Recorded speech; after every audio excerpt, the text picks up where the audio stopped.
પ્રિય વૈષ્ણવો, જય શ્રી કૃષ્ણ. શ્રી ગુસાઈજીની 28 બેઠકજીને જો આપણે માત્ર યાત્રાધામ સમજીએ ને તો ઘણું બધું ચૂકી જઈએ.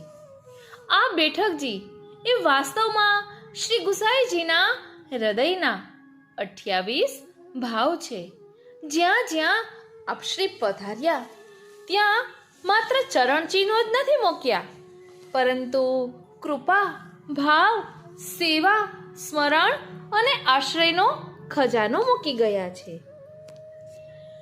ગોકુલથી શરૂઆત કરીએ તો શ્રી નવનીત પ્રિયજીના મંદિરના અંદરની બેઠકજી એ શ્રી ગુસાઈજીની મુખ્ય લીલા ભૂમિ છે. અહીં સેવા એ માત્ર ક્રિયા નથી રહેતી, પરંતુ પ્રેમનું સ્વરૂપ બની જાય છે. અહીંથી આપણે શીખીએ છીએ કે પુષ્ટિ માર્ગનો આધાર સેવા અને શ્રૃંગારના દિવ્ય ભાવો છે. ગોવિંદ ઘાટના મોટા બેઠકજી પર શ્રી ગુસાઈજીએ ભગવત ચર્ચા દ્વારા અસંખ્ય જીવોનો ઉદ્ધાર કર્યો. જાણે આ બેઠક આપણને કહે છે કે વૈષ્ણવનું જીવન ભગવદ વાર્તા વિના અધૂરું છે. વૃંદાવન અને રાધાકુંડની વાત કરીએ તો બંસીવટમાં પહોંચતા જ એવું અનુભવાય છે કે હજુ પણ શ્યામ સુંદરની વેણુ ગુંજી રહી છે. અહીં નિકુંજ ભાવનું દ્વાર ખુલે છે. રાધાકુંડ તો વિરહ અને પ્રેમનો મહાસાગર છે. અહીં શ્રી સ્વામિનીજીના અનન્ય ભાવની અનુભૂતિ થાય છે. પ્રભુને મેળવવા કરતાં પ્રભુ માટે તલપાપડ થવાનો ભાવ અહીં દ્રઢ થાય છે. ચંદ્ર સરોવર અને સુરદાસજીના ભાવની વાત કરીએ તો પરાસોલીના બેઠકજી શ્રી સુરદાસજીના ભાવોથી સુગંધિત છે. અહીં રાસલીલાનું ચિંતન હૃદયને અલૌકિક બનાવે છે.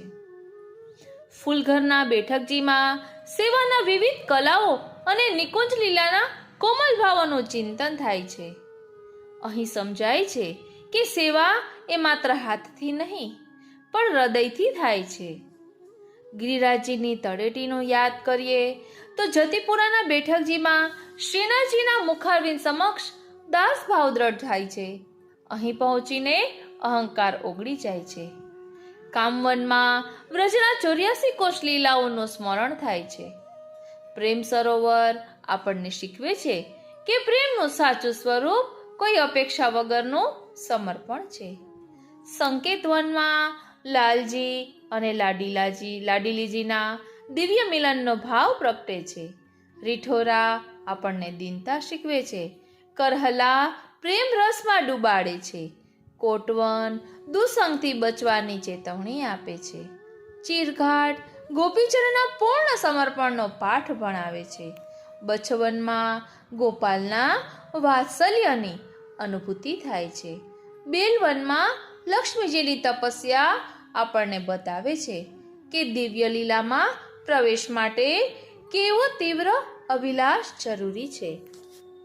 વ્રજ બહારની કૃપાયાત્રાની વાત કરીએ તો ચરણાદ્રિય શ્રી ગુસાઈજીનું પ્રાકટ્ય સ્થળ છે. અહીંથી કરુણાનો સૂર્ય ઉગ્યો. અડેલમાં શ્રી મહાપ્રભુજીના ગૃહની સ્મૃતિઓ સાથે સેવા પ્રણાલીની દ્રઢતા જોવા મળે છે. ગૌડ દેશ સુધી જઈને શ્રી ગુસાઈજીએ બતાવ્યું કે કૃપા કોઈ પ્રદેશની સીમામાં બંધાતી નથી. ગંગા તટે બિરાજીને આપશ્રીએ વૈષ્ણવોના હૃદયને ભગવદ વાર્તાથી શીતળ કર્યા. ગુજરાતના બેઠકજીની વાત કરીએ તો ગોધરાથી શરૂ થયેલી આ કૃપાધારા ગુજરાતભરમાં વહેતી થઈ. અલીણામાં લૌકિક જીવને અલૌકિક બનાવવાનો પ્રયત્ન થયો. અસારવામાં મહાનગર વચ્ચે પણ હૃદયને વ્રજ બનાવવાની પ્રેરણા મળી. મૂંગા ગોપાલદાસજીને વાચા ફૂટી. ખંભાતમાં આશ્રય અને સ્મરણનો દ્રઢ સંદેશ મળ્યો. નવાનગરમાં પુષ્ટિ ભક્તિના રંગો ખીલી ઉઠ્યા. ગાગા ગુરગઢમાં અંતરડિયાળ જીવોને પણ કૃપાનો અધિકાર મળ્યો. પ્રથમ દ્વારકા બેઠકજીમાં દ્વારકાધીશના ધામમાં પુષ્ટિ માર્ગની સેવાની મહિમા પ્રતિષ્ઠિત થઈ. બરડિયાના બેઠકજીની વાત કરીએ તો સમુદ્રના કિનારે આવેલા આ બેઠકજી જાણે સમગ્ર યાત્રાનો સાર છે. અહીં આવીને એવું અનુભવાય છે કે શ્રી ગુસાઈજી કહે છે કે હવે તો હું ફક્ત આ ચોતરાજી પર નહીં પણ તારા હૃદયમાં બિરાજવા માંગુ છું. 28 બેઠકજીની યાત્રા પૂર્ણ થાય છે, પરંતુ વૈષ્ણવના હૃદયની યાત્રા અહીંથી શરૂ થાય છે. કારણ કે અંતે શ્રી ગુસાઈજીનો હેતુ બેઠકજી સ્થાપવાનો નહોતો, પરંતુ જીવોના હૃદયમાં આશ્રય સ્થાપવાનો હતો. સેવા ક્યારેક ઓછી થઈ શકે, સત્સંગ વિગમાં વિક્ષેપ પણ આવી શકે, સ્મરણમાં અસ્થિરતા પણ હોય, પરંતુ જો હૃદયમાં શ્રી ગુસાઈજીએ સ્થાપિત કરેલો આ આશ્રય જીવંત હોય તો બધું ફરી પ્રાપ્ત થઈ શકે છે. અને એ આશ્રયનું એક જ સ્વરૂપ છે શ્રી કૃષ્ણ શરણમ મમ. આ જ 28 બેઠકજીનો સાર છે, આ જ શ્રી ગુસાઈજીનો ઉપદેશ છે અને આ જ પુષ્ટિ માર્ગની જીવાદોરી છે. વાલા વૈષ્ણવો, જય શ્રી કૃષ્ણ. હું મનાતુરી આપ સર્વે વૈષ્ણવોનું આજના આ અલૌકિક સત્સંગમાં હાર્દિક સ્વાગત કરું છું. વાલા વૈષ્ણવો, આજના સત્સંગમાં આપણે શ્રી ગુસાઈજીએ દર્શાવેલા અષ્ટાક્ષર મહામંત્રનો ભાવ સમજીશું. શ્રી ગુસાઈજીના 28 બેઠકજીનો પણ ભાવ દર્શન કરીશું. શ્રી ગુસાઈજીનું દિવ્ય ચરિત્ર એક નવા જ રૂપમાં માણીશું. બોલો શ્રી વલ્લભાધીશ કી જય. વાલા વૈષ્ણવો, જય શ્રી કૃષ્ણ. આજે આપણે માનસીમાં શ્રી ગુસાઈજીના બેઠકજીએ દંડવત કરીશું. શ્રી ગુસાઈજીને કુલ 28 બેઠકજી છે. તેનો શું ભાવ છે તે પહેલા સમજી લઈએ, કારણ કે આપણો પુષ્ટિ માર્ગ ભાવનાનો માર્ગ છે. વાલા વૈષ્ણવો, જે સ્થળે શ્રી ગુસાઈજીએ શ્રી ભાગવત પારાયણ કર્યું તે સ્થળ શ્રી ગુસાઈજીના બેઠકજી તરીકે પ્રસિદ્ધ છે. તેમના કુલ 28 બેઠકજી છે. 28 કેમ? એની ભાવના એવી છે કે શ્રી ગુસાઈજી સાક્ષાત શ્રીનાથજીનો જ સ્વરૂપ છે. ધ્યાન આપજો, શ્રી ગુસાઈજી સાક્ષાત શ્રીનાથજીનો જ સ્વરૂપ છે. શ્રી ઠાકોરજીના 6 ધર્મ મુખ્ય, તે 6 ધર્મવાળા શ્રી ઠાકોરજી ધર્મી સ્વરૂપ. ધર્મ અને ધર્મી મળી 7 થાય ને. તેમની પ્રાપ્તિ માટે 4 પુરુષાર્થ, ધર્મ, અર્થ, કામ અને મોક્ષ, 4 પુરુષાર્થ દ્વારા સપ્તવિધા શ્રી ઠાકોરજી મળે.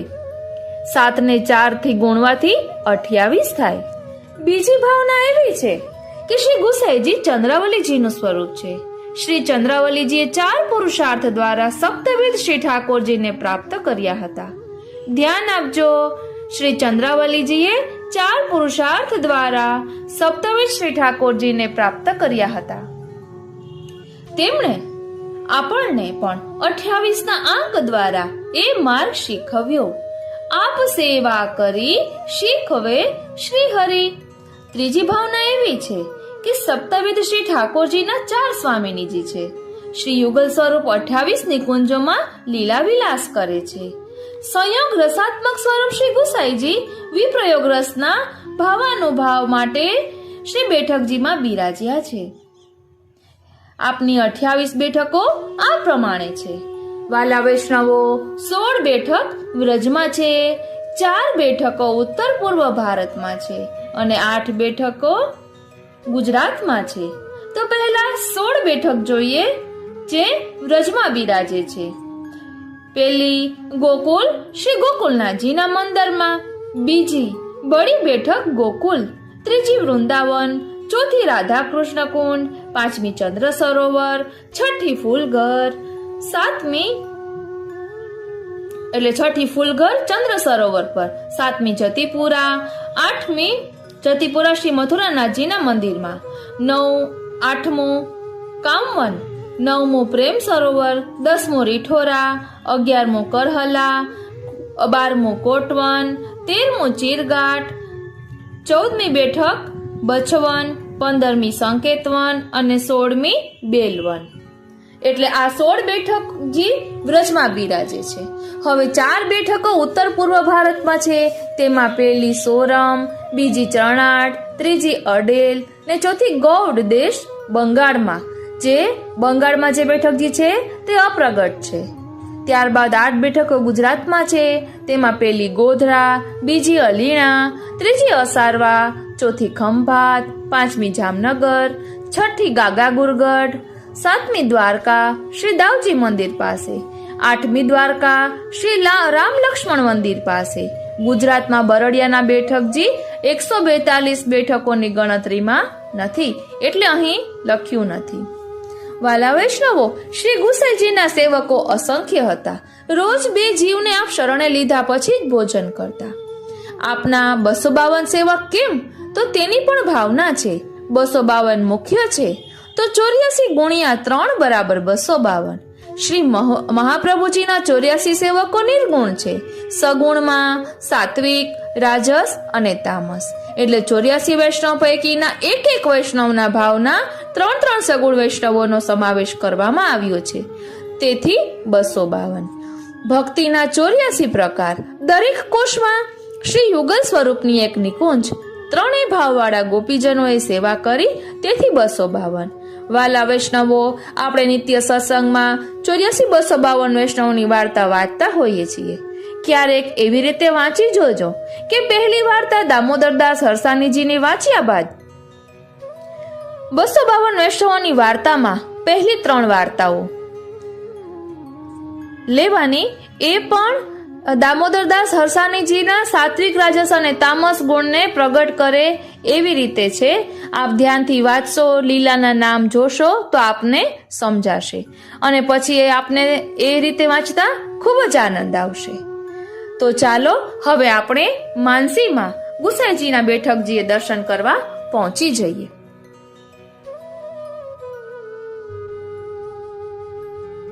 સર્વે વૈષ્ણવોને મારા જય શ્રી કૃષ્ણ. સર્વે વૈષ્ણવોને મારા જય શ્રી કૃષ્ણ. અત્યારે આપણે શ્રી ગુસાઈજીના ગુણગાન ગાઈ રહ્યા છીએ. આજે આપણે તેમાં જોઈશું શ્રી ગુસાઈજીના બેઠક ચરિત્ર. આપણે અલગ અલગ રીતે આવરી લઈએ તો આપણે વધારે આનંદ આવે, એટલે આજે આ બેઠક ચરિત્ર કરેલું છે. વચનામૃતમાં પણ આપણે સાંભળીએ છીએ કે શ્રી ગુસાઈજી બેઠકજીમાં સાક્ષાત સ્વરૂપે બિરાજે છે. बैठक चरित्र श्री कृष्णाय नमः। श्री गुसाई की बैठक चरित्र। 1. श्री गोकुल की बैठक। श्री गुसाई जी की बैठक गोकुल में 2 है। उसमें एक बैठक श्री नवनीत प्रिया जी के मंदिर में है। वहाँ श्री गिरधर जी और श्री गोकुलनाथ जी को श्री गुसाई जी के साक्षात दर्शन हुए थे। श्री गिरधर जी गादी के सामने विराज कर संध्या वंदन करते थे, गादी के ऊपर विराज कर नहीं करते थे। एक दिन श्री गोकुलनाथ जी ने श्री गिरधर जी से प्रार्थना की, दादा आपको गादी ऊपर बैठने का अधिकार है, आप गादी पर क्यों नहीं विराजते हैं? तब श्री गिरधर जी ने आज्ञा की, मेरे को इस बैठक की गादी पर विराजने पर श्री गुसाई जी के दर्शन होते हैं, तुम भी देखो। तब श्री गोकुलनाथ जी को श्री गुसाई जी के साक्षात दर्शन हुए। उस समय श्री गुसाई जी संध्या वंदन कर रहे थे। भगवदियों ने भी गाया है, माणिक चंद प्रभु सर्वदा श्री गोकुल करत विहार, सदा व्रज में ही करत विहार, युग युग राज करो श्री गोकुल, युग युग राज करो। यह सुख भजन प्रताप तेजते छिन इत उत नटरो। ऐसे भगवदियों ने अनेक बधाइयां में गाया है। आप श्री गोकुल में सदा विराजमान है। यह चरित्र श्री गुसाई जी ने श्री गोकुल में श्री नवनीत प्रिया जी के मंदिर की बैठक में प्रकट किया। बीजी बैठक श्री गोकुल की बड़ी बैठक। श्री गुसाई जी की दूसरी बैठक श्री महाप्रभु जी की बड़ी बैठक है में श्री महाप्रभु जी के सामने विराजे, जहाँ श्री गुसाई जी ने श्री नवनीत प्रिया जी को पालने झुलाया। उस समय नंद महोत्सव का महाअलौकिक दर्शन सब भगवदियों को श्री गुसाई जी ने करवाया। उस समय सब भगवदियाँ आनंद में मग्न हो गए, किसी को देह की दशा की सुधि नहीं रही। श्री गुसाई जी ने सभी को सावधान किया, जब तक श्री नवनीत प्रिया जी का मंदिर नहीं बना था तब तक श्री महाप्रभु जी की बैठक में विराजे। उस समय आपने सहज आज्ञा की, इस समय में मंदिर की नींव की खुदाई करे तो मुहूर्त अच्छा है। मंदिर की नींव अविचल हो, यह आज्ञा की। आप पोढ़ने पधारे, उस समय यादवेंद्र दास खड़े थे। उसी समय नींव खोदने लगे। एक रात्रि में सारे मंदिर की नींव खोदी। प्रातः श्री गुसाई जी जागे तो क्या देखते हैं, रज के बड़े बड़े ढेर पड़े हैं। तब श्री गुसाई जी ने आज्ञा की, यह ढेर किसका है? वैष्णवों ने विनती की, महाराजाधिराज यादवेंद्र दास ने यह मंदिर की नींव खोदी है। तब आपने यादवेंद्र दास से पूछा, यह नींव कौन से समय में खोदी है? उसने विनती की, राजा आपने आज्ञा की थी उसी समय खोदी है। श्री गुसाई जी बहुत प्रसन्न हुए। पीछे वहां श्री नवनीत प्रभु का मंदिर सिद्ध हुआ। यह चरित्र श्री गुसाई जी ने बड़ी बैठक में प्रकट किया। तीसरी बैठक, वृंदावन में बंसी बट। श्री वृंदावन में बंसी बट में श्री आचार्य जी महाप्रभु की बैठक के पास श्री गुसाई जी विराजे थे। वहां वृंदावन के महंत हरिवंश आदि बैठे थे। तब हरिवंश ने श्री गुसाई जी से प्रार्थना की, आप संध्या वंदन करते हो? तब श्री गुसाई जी ने आज्ञा की, हमारे मार्ग में तो संध्या उपासना मुख्य है। जो एतन मार्गीय भक्त है वह संध्या की उपेक्षा करते हैं। नंदालय से प्रभु प्रातः समय गोचारण को पधारते हैं, तब एतन मार्गीय भक्तों को विप्रयोग होता है। जब सायंकाल आप वन में से पुनः पधारते हैं, तब संयोग रस का दान करते हैं। इसमें यह आज्ञा की है कि हमारा मार्ग है वह व्रज भक्तों का भावात्मक है। इतने में ही एक व्यक्ति भगवत स्वरूप लेकर श्री गुसाई जी के पास आया। उसको श्री गुसाई जी ने देखा। देखते ही वह स्वरूप पुरुषोत्तम की क्रीड़ा करने लगे। कोई तो वेणुनाद करता है, कोई घुटुरुवन लीला करते हैं। ऐसे सब स्वरूप अपनी अपनी लीला करने लगे। इसमें यह बताया कि और कोई प्रतिष्ठा करे तब पुरुषोत्तम होता है, हमारी दृष्टि से ही पुरुषोत्तम होता है। यह चरित्र श्री गुसाई जी ने श्री वृंदावन में महंत को दिखाया है। तब सब महंतों ने साष्टांग दंडवत की। यह महात्म्य देखकर अनेक जीव श्री गुसाई जी की शरण आए। यह चरित्र श्री गुसाई जी ने वृंदावन की बैठक में प्रकट किया। चौथी बैठक, श्री राधा कुंड की बैठक। श्री गुसाई जी की बैठक श्री राधा कुंड के ऊपर श्याम तमाल के नीचे है। वहां आप विराजे। यहाँ पर एक दिन विराजते थे, तब वहां रघुनाथ दास गोड़िया ने आकर के दंडवत कर विनती की, महाराज आप श्री स्वामिनी जी का स्वकीयत्व मानते हैं? तब आपने आज्ञा की, हाँ हम स्वकीयत्व मानते हैं। उसने कहा, हमारे तो परकीयत्व मानते हैं। तब आपने आज्ञा की, एक कागज लाओ और इस कुंड में डालो। वहां से श्री स्वामिनी जी श्री हस्ताक्षर लिखकर भेजे, वह प्रमाण माने। कोरा कागज लेकर कुंड में डाला, वह तत्काल डूब गया। निकुंज में श्री स्वामिनी जी विराजते थे। वहां ललिता जी ने विनती की, यह कागज श्री गुसाई जी ने भेजा है, गोड़ियों से वाद हुआ है। श्री स्वामिनी जी ने एक श्लोक लिख दिया। तब श्री गुसाई जी ने एक वैष्णव से कहा, वह कागज ले आओ। वैष्णव ने वह कागज लाकर श्री गुसाई जी को दिया। कागज श्री स्वामिनी जी की इच्छा से भीगा नहीं था। उस कागज में से वह श्लोक पढ़ा, जयति वृषभान कुल की मोदी राधिके जयति कृष्ण परमानंद कुल चंद्रमा। श्री गुसाई जी के यह श्लोक पढ़ते ही सभी गोड़िया निरुत्तर हो गए। पहले जो श्री गुसाई जी ने उत्तर दिया था, वहाँ श्री स्वामी जी ने लिख भेजा था, तथा तब गोड़ियाओं ने जाना कि श्री ठाकुर जी और श्री स्वामिनी जी श्री गुसाई जी के वश में है। यह चरित्र श्री गुसाई जी ने राधा कुंड की बैठक में प्रकट किया। पांचवी बैठक, चंद्र सरोवर की बैठक। श्री गुसाई जी की चंद्र सरोवर पर दो बैठक है। प्रथम बैठक श्री महाप्रभु जी के पास आप विराजते हैं। जब कृष्णदास अधिकारी ने श्रीनाथ जी के दर्शन बंद किए थे, तब श्री गुसाई जी परासोली में विराज कर विप्रयोग का अनुभव किया था। उस समय श्रीनाथ जी ने निज मंदिर में एक छोटी सी बारी थी, उसमें से श्री गुसाई जी को दर्शन देते थे। उसकी कृष्णदास को सूचना मिली तो वह बारी बंद करा दी। तब श्री गुसाई जी विज्ञप्ति लिखकर भिजवाते थे। श्रीनाथ जी उसको पढ़कर रामदास को देते तथा श्रीनाथ जी भी पत्र लिखकर रामदास को देते। रामदास वह पत्र भी श्री गुसाई जी को देते। वह पत्र श्री गुसाई जी पढ़कर फिर पानी में घोलकर पी जाते। ऐसे 6 महीनों तक आपने विप्रयोग रस का अनुभव किया। यह चरित्र आपने श्री चंद्र सरोवर की बैठक में किया। અહીં એક વાતનો ખુલાસો કરવાનો કે શ્રીજી બાવા જે પત્ર લખતા તે પત્ર શ્રી ગુસાઈજી વાંચીને જલમાં ઘોળીને પી જતા, એટલે તે પત્ર પ્રગટ નથી થયા। પરંતુ શ્રી ગુસાઈજી જે વિજ્ઞપ્તિ લખતા શ્રીનાથજીને તે શ્રીનાથજી પોતે વાંચી અને રામદાસ મુખિયાને આપી દેતા, એટલે તે વિજ્ઞપ્તિઓ અત્યારે પ્રગટ છે। આપને તેની લિંક જોતી હોય તો ડિસ્ક્રિપ્શન બોક્સમાં મળી જશે। વિથ લિરિક્સ પણ છે અને એકલો ભાવાર્થ પણ છે। તેની પ્લેલિસ્ટની લિંક ડિસ્ક્રિપ્શન બોક્સમાં આપવામાં આવશે। छठू, चंद्र सरोवर में फूलघर की बैठक। चंद्र सरोवर में श्री गुसाई जी की दूसरी बैठक फूलघर में है। वहाँ श्री गुसाई जी विप्रयोग में विराजते थे, फूलघर की सेवा करते। उस फूलघर में विराज कर श्री गुसाई जी फूल की माला सिद्ध करके श्रीनाथ जी के लिए नित्य भेजते थे। श्रीनाथ जी राजभोग आरोप चुके तब माला बोली है। इस प्रकार माला का वेग पधराओ, यही भाव सो, एक पुकार की जाती।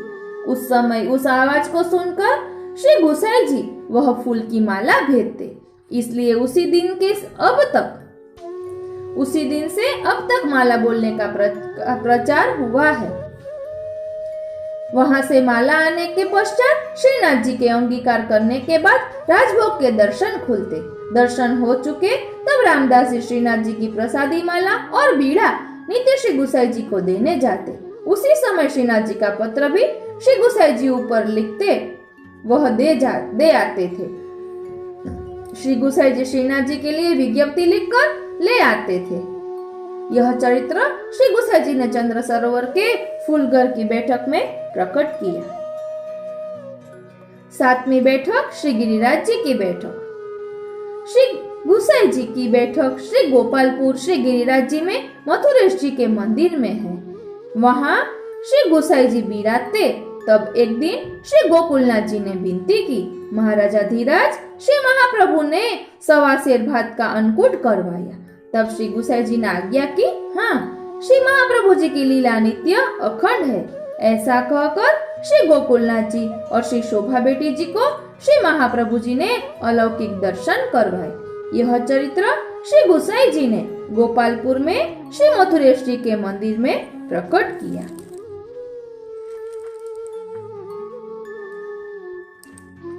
ત્યારબાદ 8મી બેઠક છે શ્રી કામવન શ્રીકુંડ।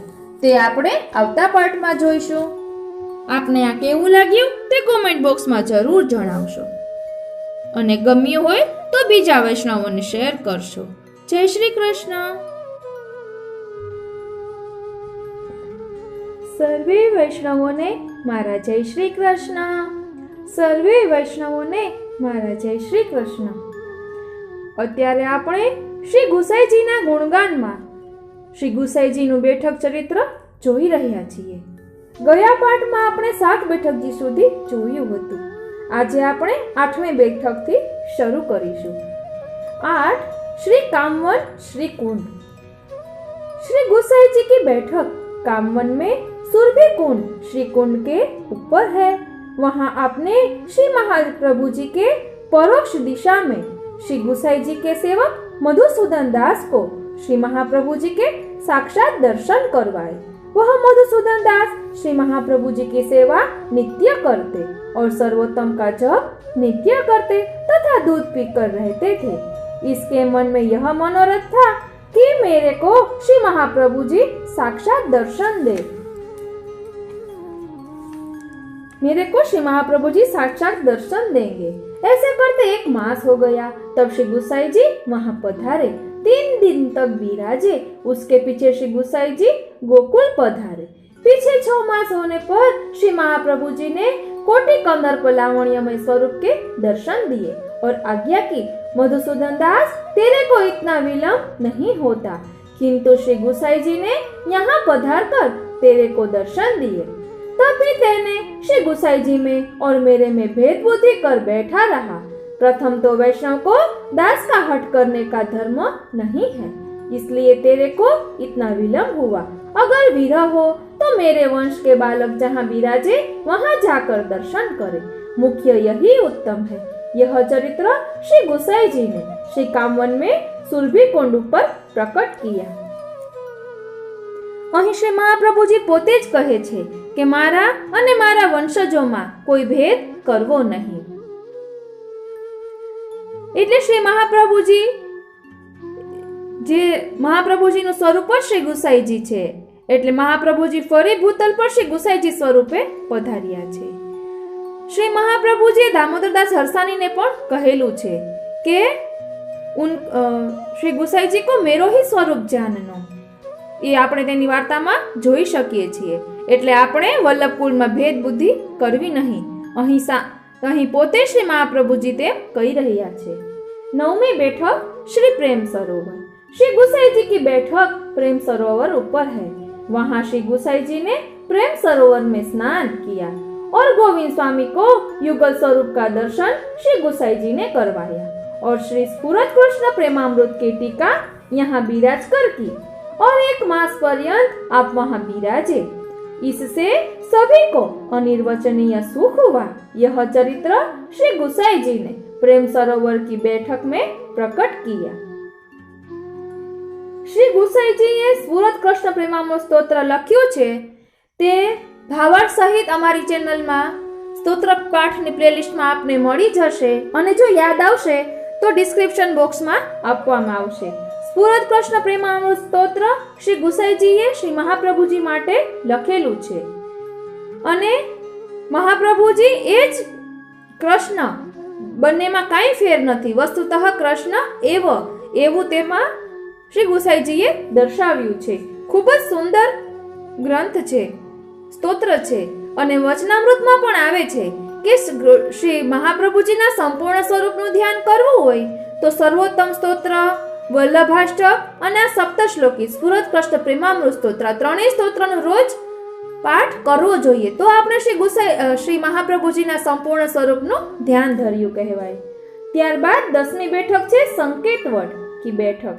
श्री गुसाई जी की बैठक संकेत वट में संकेत देवी के पास है। आपका एक सेवक गुजराती ब्राह्मण रेंडा था। इसको आपने दिव्य चक्षु देकर ब्याह खेल का अलौकिक दर्शन करवाया। वह रेंडा वैष्णव दर्शन करके रस में मग्न हो गया, देहानुसंधान नहीं रहा। तब श्री गुसाई जी ने सावधान किया। यह चरित्र श्री गुसाई जी ने संकेत वट की बैठक में प्रकट किया। त्यारबाद 11वीं बैठक है रिठोरा की बैठक। श्री गुसाई जी की बैठक रिठोरा में है। वहाँ श्री चंद्रावली कुंड में आपने स्नान किया और आज्ञा की यह चंद्रावली जी निकुंज है, इसलिए आपने वहाँ 3 दिन का पारायण किया। वहाँ महाअलौकिक सुख हुआ। पीछे श्री गुसाई जी ने वहाँ दान लीला ग्रंथ प्रकट किया। यह चरित्र श्री गुसाई जी ने रिठोरा की बैठक में प्रकट किया।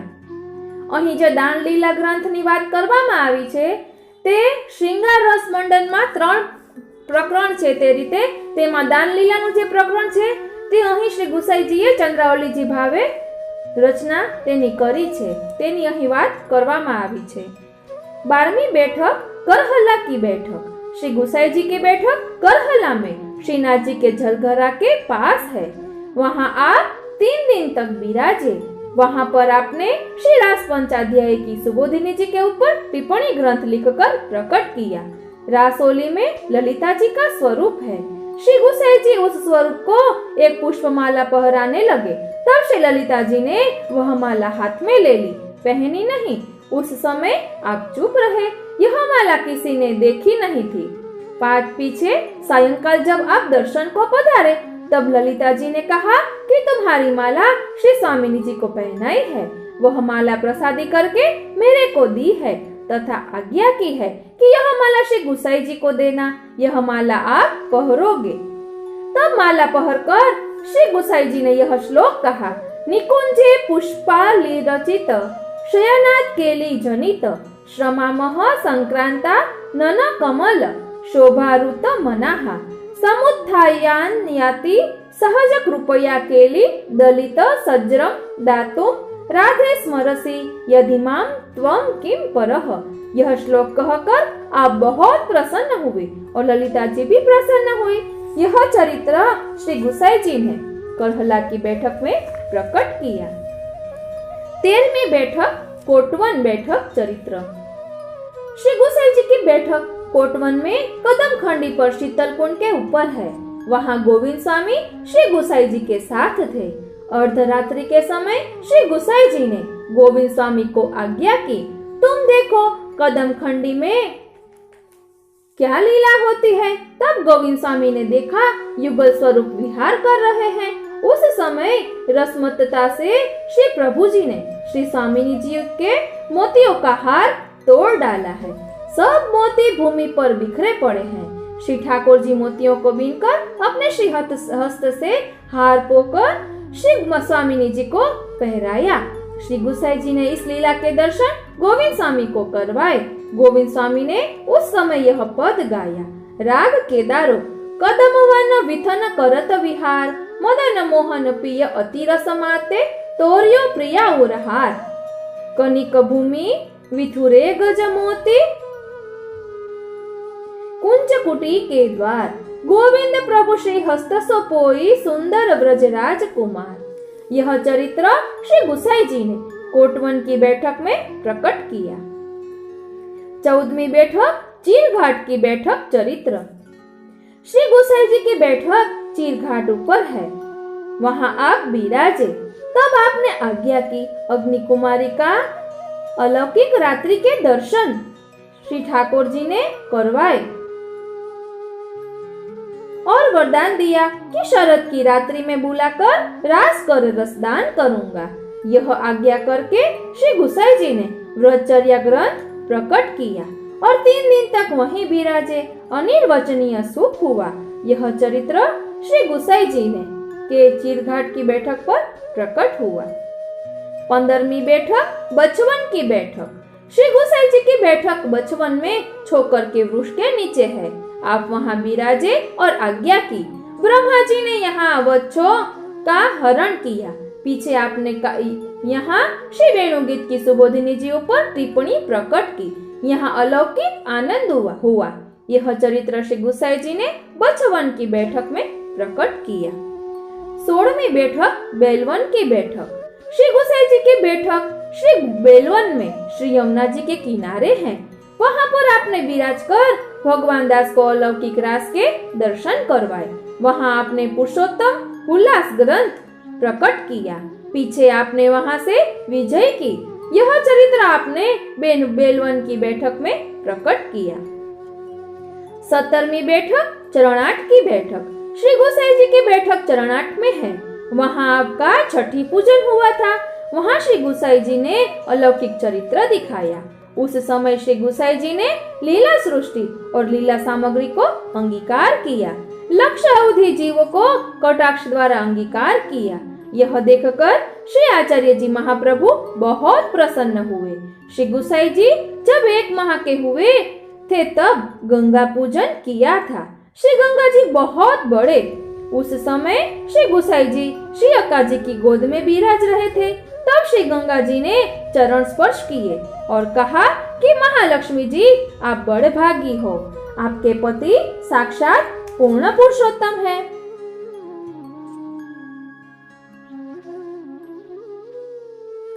तथा पुत्र भी पूर्ण पुरुषोत्तम है।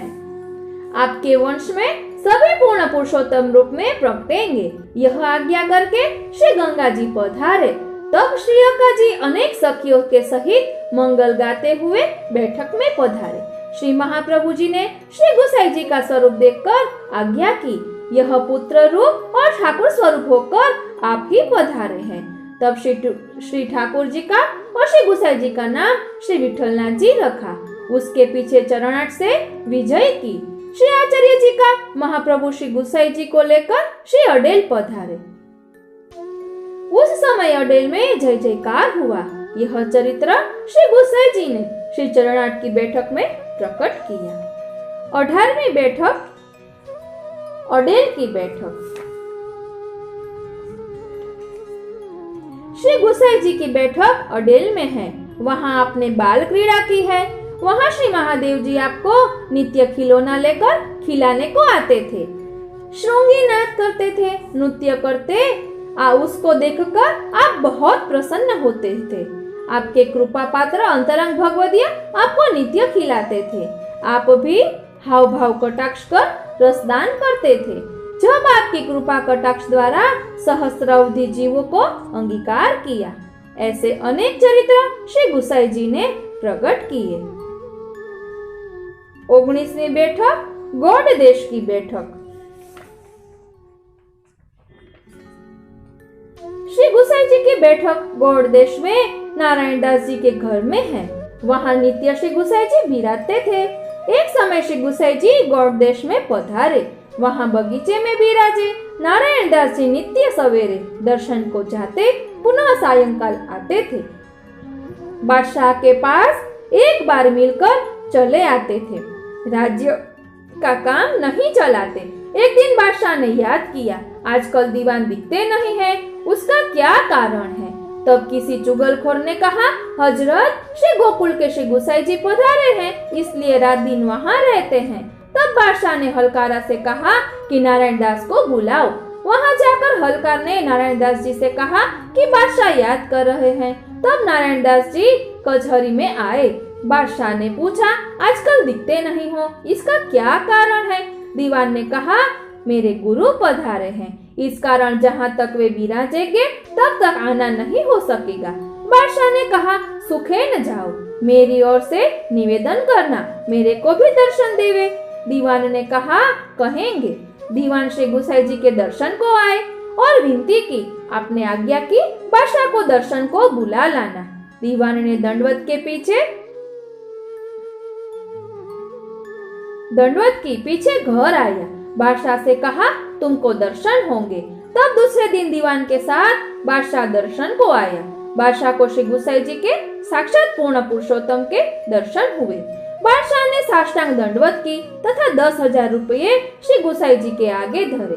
श्री गुसाई जी समाधान करने लगे। तब बादशाह ने प्रार्थना की, महाराज मेरे मस्तक पर सदा विराजो, ऐसी वस्तु कृपा करके दो। श्री गुसाई जी ने श्रीहस्त से उपरना ओढ़ाया। बादशाह ने दंडवत कर मस्तक पर पाग में बांधा और प्रार्थना की, महाराज मैं आपकी शरण हूँ, कृपा कर मेरा उद्धार करो। आपने आज्ञा की, हम गौड़ देश में पधारे हैं, तब से तेरा उद्धार हो गया है। पीछे बादशाह दंडवत कर अपने घर गया। यह चरित्र श्री गुसाई जी ने गौड़ देश में नारायण दास जी के घर की बैठक में प्रकट किया।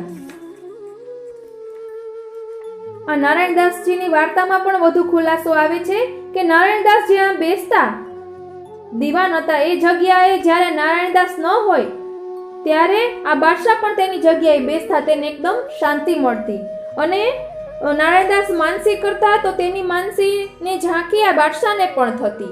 એક વખત કંઈક શ્રૃંગાર નારાયણ દાસજી ધરાવતા હોય છે અને આમ કંઈક શ્રૃંગાર વડું કરતા ભૂલી જાય છે, એવું કંઈક આવે છે। ત્યારે આ બાદશાહ કહે છે કે ઈ તો તમે શ્રૃંગાર તો વડું કરી લ્યો। એમાં આપણે આખી વાર્તા જોઈએ નારાયણ દાસ દીવાનની તો તેમાં ખૂબ જ સુંદર આવે છે। એટલે કે નારાયણ દાસની કૃપાથી બાદશાહને પણ દર્શન થાય છે અને નારાયણ દાસ જે માનસી સેવા કરે છે તેમાં તેના દર્શન આ બાદશાહને પણ થાય છે। એવી શ્રી ગુસાઈજીની કૃપા છે। હવે 20મી બેઠક છે સોરમ કી બેઠક, તે આપણે આવતા પાઠમાં જોઈશું। જય શ્રી કૃષ્ણ। સર્વે વૈષ્ણવોને મારા જય શ્રી કૃષ્ણ। સર્વે વૈષ્ણવોને મારા જય શ્રી કૃષ્ણ। અત્યારે આપણે શ્રી ગુસાઈજીના વધાઈ સ્વરૂપે શ્રી ગુસાઈજીના ગુણગાન ગાઈ રહ્યા છીએ। અત્યારે આપણે શ્રી ગુસાઈજીનું બેઠક ચરિત્ર જોઈ રહ્યા છીએ। ગયા પાઠમાં આપણે 19 બેઠક સુધી જોયું હતું। આજે આપણે 20મી બેઠકથી જોઈશું। બેઠક 20મી સોરમ કી બેઠક। श्री गुसाई जी की बैठक श्री सोरम जी में श्री महाप्रभु जी की बैठक के पास है। वहाँ श्री गुसाई जी विराजे। सोरम घाट स्नान करके अपनी बैठक में पधारे। पीछे आपने सप्ताह की, तब महा अलौकिक आनंद हुआ। इसके बाद श्री गुसाई जी ने अपने कृपा कटाक्ष द्वारा अनेक जीवों का उद्धार किया। यह चरित्र श्री गुसाई जी ने सोरम जी की बैठक में प्रकट किया। बैठक 21वीं गोधरा की बैठक। श्री गुसाई जी की बैठक गोधरा में नागजी भाई के घर में है। जब श्री गुसाई जी गोधरा पधारते तब नागजी भाई के घर में विराजते थे। एक समय नागजी भाई ने युगल गीत का प्रसंग पूछा। तब श्री गुसाई जी ने व्याख्यान किया। 3 दिन 3 रात्रि तक प्रसंग चला। ऐसे अद्भुत रस की वर्षा आपने की। उस समय सब भगवदियों को देह दशा का अनुसंधान नहीं रहा। तब आपने सभी को सावधान किया। यह महात्म्य देखकर अनेक जीव श्री गुसाई जी के शरण आए। यह चरित्र श्री गुसाई जी ने श्री गोधरा की बैठक में प्रकट किया। बैठक 22वीं अलीना की बैठक। श्री गुसाई जी की बैठक अलीना में महीधर जी फूलभाई के घर में है। पहले नरहर जोशी जब श्री गुसाई जी को अलीना गांव में पधरा कर लाए, तब पधराने के लिए सन्मुख चले। रास्ते में रुपया और मोहर न्योछावर करते करते अपने घर पधरा लाए। पीछे सहकुटुंब श्री गुसाई जी के सेवक हुए। गांव के लोग भी बहुत से वैष्णव हुए। तब महीधर जी से फूलबाई ने प्रार्थना की, राज कृपा करके श्री ठाकुर जी पधरा दो। श्री गुसाई जी ने श्री मदन मोहन जी का स्वरूप पधरा दिया तथा सेवा की रीति सब बताई तथा कहा कि नरहर जोशी कहे वैसा करना। पीछे महीधर जी और फूलबाई ने श्री गुसाई जी की भली भांति सेवा की। पीछे श्री गुसाई जी ने वहां से विजय की। यह चरित्र श्री गुसाई जी ने अलीना की बैठक में प्रकट किया। આપણે આ મહીધર ને ફૂલબાઈની વાર્તા જોઈએ તો તેમાં આવે છે કે તેના ઘરમાં આગ લાગે છે ત્યારે નરહરી જોશી પોતે જલથી ગોળ રાઉન્ડ કરે છે તો અલીણામાં મહીધર અને ફૂલબાઈના ઘરની આગ બુઝી જાય છે કારણ કે તેઓ હજી સેવક જ થયા હોય છે। એટલે નરહરી જોશીના મનમાં આવે છે કે જો એને એવો ભાવ આવશે કે અમે સેવક થયા અને અમારા ઉપર આ આફત આવી।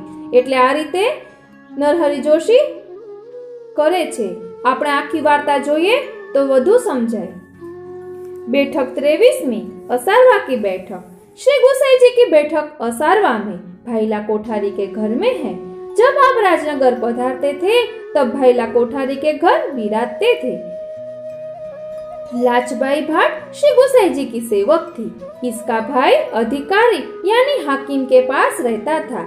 इसने अधिकारी के पास चुगली की। मेरी बहन श्री गोकुल के श्री गुसाई जी जो असारवा में विराजते हैं उनके पास रहती है, घर पर नहीं आती है। तब अधिकारी ने कहा असारवा चलो। अधिकारी असवारी करके आया। उस समय श्री गुसाई जी बैठक में गादी तकिया पर विराज रहे थे। लाचबाई पंखा की सेवा कर रही थी। तब श्री गुसाई जी से वैष्णव ने प्रार्थना की, महाराज अधिकारी आ रहा है, आपने आज्ञा की, अधिकारी को आने दो। तब अधिकारी ने आकर देखा साक्षात ईश्वर विराज रहे हैं। अधिकारी ने साष्टांग दंडवत की तथा प्रार्थना की, महाराज अधिराज मैं आपकी शरण हूँ। तब अधिकारी ने 10,000 रुपया भेंट किए। श्री गुसाई जी वस्त्र देने लगे। तब अधिकारी ने विनती की, महाराज अधिराज कृपा करके ऐसी वस्तु दीजिए जो मेरे मस्तक पर सदैव विराजे। श्री गुसाई जी ने तब सुपारी दी। अधिकारी ने दंडवत कर सुपारी को पात्र में रखा। पीछे अधिकारी ने प्रार्थना की, महाराज 7 वर्ष से यहाँ वर्षा नहीं हुई है, इसके कारण यहाँ के लोग बहुत दुखी हैं। आप कृपा करिए। आपने आज्ञा की, तुम दरवाजे में भीग कर ही जाओगे। तब अधिकारी दंडवत कर घोड़ा पर सवार हुआ और श्री जी बाबा और उसी समय घटा चढ़ाई। वर्षा बहुत हुई। भीग कर अधिकारी शहर में गया। पीछे उस अधिकारी ने उस भाट पर बड़ा क्रोध किया और कहा, चुगलखोर तू साक्षात ईश्वर से लड़वाता है, परंतु आपने कृपा कर मेरा अपराध क्षमा किया। इनकी कृपा से वर्षा हुई है, सारे देश में आनंद हुआ, तेरे को तो ठोर यानी स्थान मारूंगा। यह सूचना श्री गुसाई जी के पास पहुंची। तब आपने अधिकारी को कहलवाया कि इसको किसी प्रकार का दंड नहीं हो, ऐसी मेरी आज्ञा है। अधिकारी ने तब कहा, देखो प्रभु की दयालुता का पार नहीं है तथा ऐसे जीव की दुष्टता का भी पार नहीं है। पीछे उस अधिकारी ने चुगलखोर को आदेश दिया कि अभी तो श्री गुसाई जी की आज्ञा से छोड़ता हूँ, नहीं तो ठोर ही मारता। आज के बाद किसी की भी चुगली मत करना, ऐसे कहकर उसको घर भेजा। यह महात्म्य देखकर अनेक जीव श्री गुसाई जी की शरण आए। यह चरित्र श्री गुसाई जी ने असरवा राजनगर की बैठक में प्रकट किया। बैठक 24वीं, खंभात की बैठक। श्री गुसाई जी की बैठक नारायण सर तालाब के ऊपर है। वहां श्री गुसाई जी पधारे, डेरा कर विराजे। मुरारी आचार्य बड़े पंडित थे, आपके दर्शन को आए, आपसे कुछ चर्चा यानी बात किया। आपने एक क्षण में निरुत्तर कर दिया। तब उसने प्रार्थना की, महाराज आप तो पूर्ण पुरुषोत्तम हो, मनुष्य हो तो उसको जीता जा सकता है, ईश्वर के आगे तो सभी की पराजय होती है। यह कहकर साष्टांग दंडवत की, आज्ञा लेकर घर को गए। हरिवंश जी ने विनती की, महाराज अधिराज जीव तो दैवी दिखता है, इसको अंगीकार कीजिए। ऐसे पंडित अपने मार्ग में चाहिए, पीछे तो आपकी जैसी इच्छा हो वैसा ही करिए। उस समय श्री गुसाई जी मुस्कुराकर चुप रहे। चाचा जी ने जाना कि अंगीकार तो होगा किंतु कुछ विलंब से होगा। यह महात्म्य देखकर अनेक जीव श्री गुसाई जी की शरण आए। यह चरित्र श्री गुसाई जी ने खंभात की बैठक में प्रकट किया।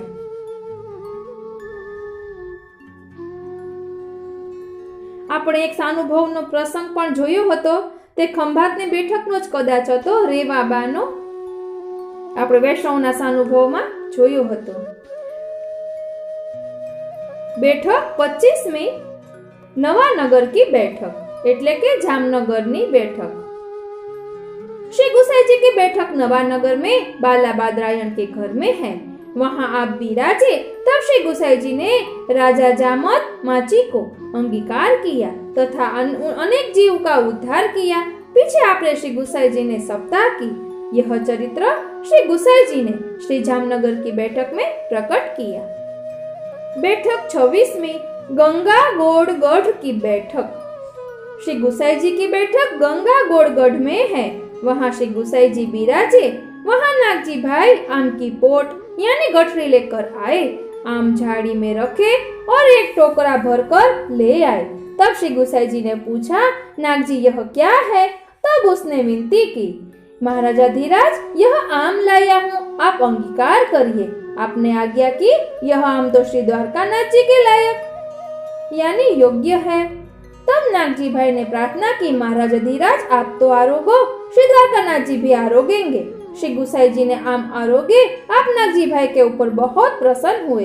वहां 3 दिन तक आप विराजे। नित्य नियम से नागजी भाई आम का मनोरथ करते।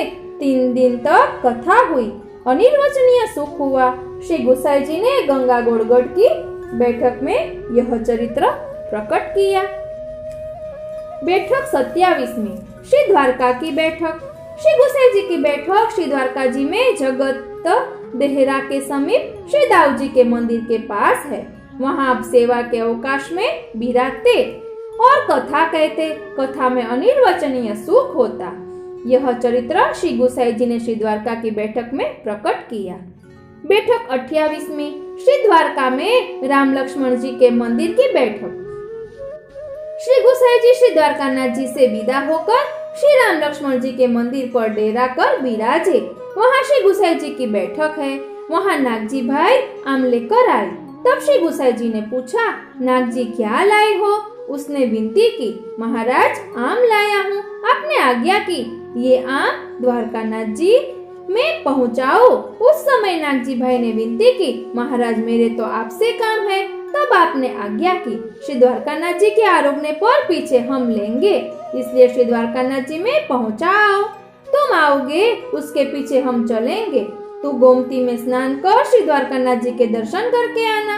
नागजी भाई श्री द्वारका जी गए तथा श्री गोमती जी में स्नान कर आम का टोकरा श्री द्वारकानाथ जी के मंदिर में दिया। और राजभोग आरती के दर्शन किए। उस समय श्री गुसाई जी द्वारकानाथ जी को बीड़ा आरोगा रहे हैं। ये दर्शन नागजी भाई को हुए। तब वे आश्चर्य में पड़ गए कि श्री गुसाई जी यहाँ पधारे हैं क्या। बाहर आकर देखे तो श्री गुसाई जी के साथ आदमी भी दिखाई नहीं दिए। तब नागजी वहां से चल दिए और श्री राम लक्ष्मण जी के मंदिर में आए। वहां श्री गुसाई जी डेरा पर भोजन कर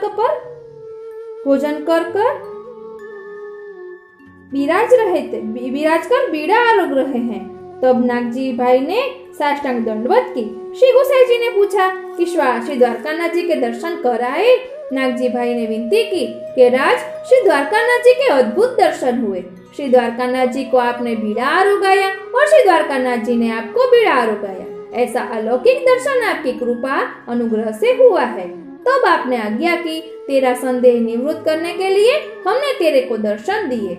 इससे श्री महाप्रभु जी का संबंध श्री द्वारकानाथ जी में सदैव बना रहता है, इसलिए तुम्हारा भी संबंध सदा रहता है। तेरे जो आम है उनको हमने ही आरोगा है। तब नागजी भाई ने साष्टांग दंडवत की। पीछे आपने आज्ञा की, जूठन महाप्रसाद ले लो। तब नागजी भाई ने जूठन महाप्रसाद लिया। उसके ऊपर श्री गुसाई जी बहुत प्रसन्न हुए। इसके बाद आपने वहां से विजय की।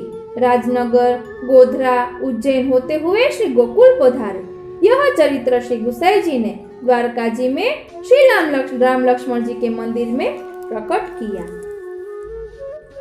આ રીતે શ્રી ગુસાઈજીની 28 બેઠકનું ચરિત્ર અહીં વિરામ લે છે।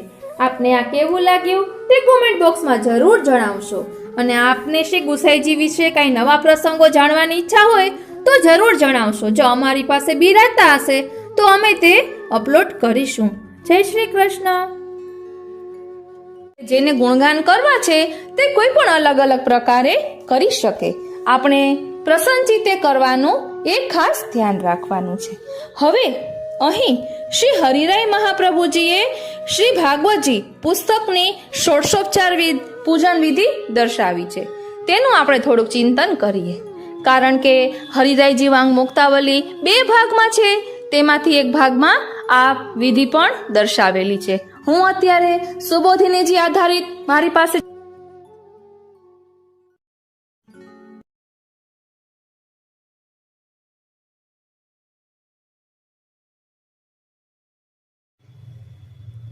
श्री भागवत पुस्तक षोडशोपचार पूजन विधि। श्री कृष्णाय नमः आचम्य प्राणायाम कुर्यात। 3 आचमन ओम भूः स्वाहा, ओम भुवः स्वाहा, ओम स्वः स्वाहा थी करी पछी ओम भूः, ओम भुवः, ओम स्वः, ओम महः, ओम जनः, ओम तपः, ओम सत्यम, ओम तत्सवितुर्वरेण्यं भर्गो देवस्य धीमहि धियो यो नः प्रचोदयात्। ओम आपो ज्योति रसोमृतम ब्रह्म भूभर्वः स्वरोम। ए मंत्रथी विधिपूर्वक प्राणायाम करवा। ओम भद्र कर्णेभिः रीति शांति पाठम पठेत। ओम भद्रम कर्णेभिः शृणुयाम देवा भद्रम पश्ये माक्षभिर्य जत्राः। स्थिरे रंगे स्तुष्टुवा सस्तनुभिः वर्यशेम देवहितम यदायुः। आ मंत्रथी शांति पाठ करवो। ओम विष्णुर्विष्णुर्विष्णुः अध्येत्यादि पूर्वोच्चरित एवं गुण विशेषेण विशिष्टयायां शुभ पुण्यतीथो मम सकुटुम्बस्य सपरिवारस्य श्री गोवर्धन धरण चरणारविंद प्रसादात् सर्व समृद्धि प्राप्त्यर्थम प्रारब्ध अनुसार अदनुग्रह पूर्वक श्री भगवान नामात्मक स्वरूप श्री भागवतस्य पाठ सांगता सिद्ध्यर्थम श्रीमद् भागवतस्य प्रतिष्ठां पूजनं चाहं करिष्यते। तदस्तु मित्रावरुणेति प्रतिष्ठां कुर्यात्।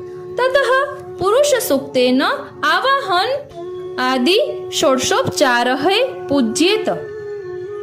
ओम विष्णुर्विष्णुर्विष्णुः आ प्रमाणे 3 વાર વિષ્ણુ શબ્દનો ઉચ્ચાર કરી અત્ર અધ્ય વગેરે સંકલ્પ કરતા આવા ગુણ અને વિશેષણ વાળી શુભ પુણ્યતિથિએ શ્રી ગોવર્ધન ધરણના ચરણારવિંદની કૃપાથી કુટુંબ અને પરિવારવાળા મને સર્વ સમૃદ્ધિની પ્રાપ્તિ થાય એ માટે પ્રારબ્ધને અનુસરી અનુગ્રહપૂર્વક શ્રી ભગવાનના નામરૂપ શ્રી ભાગવતના પાઠની અંગ સહિત સિદ્ધિ મળે એ માટે શ્રીમદ ભાગવતના પ્રતિષ્ઠા અને પૂજન કરીશ એમ કહેવું.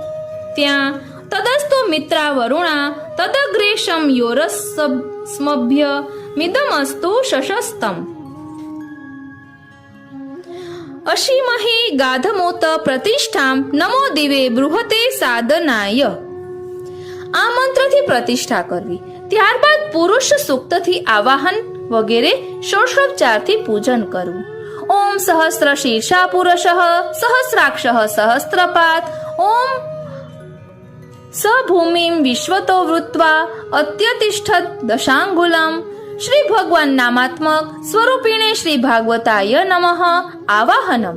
આમ આ મંત્રથી ભગવાનના નામરૂપ શ્રીમદ ભાગવતજીને નમસ્કાર કરી શ્રીમદ ભાગવત માવાહ યામી સ્થાપયામી એમ કહેવું. પુરુષ એવેદ સર્વમ યદ્ભૂતમ યચ ભવ્યમ ઉતામૃતત્વસ્યેષાનો યન્ને નાતિ રોહતિ. શ્રી ભગવાન નામાત્મક સ્વરૂપિણે શ્રી ભાગવતાય નમઃ આસનમ. આમ આ મંત્રથી ભગવાનના નામરૂપ શ્રીમદ ભાગવતને નમસ્કાર કરી શ્રીમદ ભાગવત માવાહયામિ સ્થાપયામિ એમ કહેવું. એતાવાનસ્ય મહિમા આતો જયાયાશ્વ પુરુષઃ પાદોસ્ય વિશ્વા ભૂતાની ત્રિપાદસ્યામૃતમ દિવી. શ્રી ભગવાન નામાત્મક સ્વરૂપિણે શ્રી ભાગવતાય નમઃ પાદ્યમ. આમ ત્રીજા મંત્રથી ભગવાનના નામરૂપ શ્રીમદ ભાગવતને નમસ્કાર કરી પાદ્યમ સમર્પયામિ ઇદમ પાદ્યમ એમ પાદ્ય આપવું. ત્રિપ્રાદુર્ધ્વ ઉદેત પુરુષ પાદોસ્યે હાવ ભવત પુનઃ તતો વિશ્વંક વ્યક્રામત શાસનાનશને અભિ. શ્રી ભગવાન નામાત્મક સ્વરૂપિણે શ્રી ભાગવતાય નમઃ અર્ધ્યમ. આ મંત્રથી ભગવાનના નામરૂપ શ્રીમદ ભાગવતને નમસ્કાર કરી અર્ધ્ય સમર્પયામિ અયમ અર્ધઃ એમ કહી અર્ધ્ય સમર્પણ કરવું.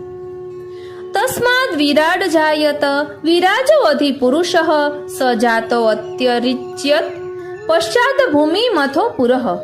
શ્રી ભગવાન નામાત્મક સ્વરૂપિણે શ્રી ભાગવતાય નમઃ આચમનીયમ.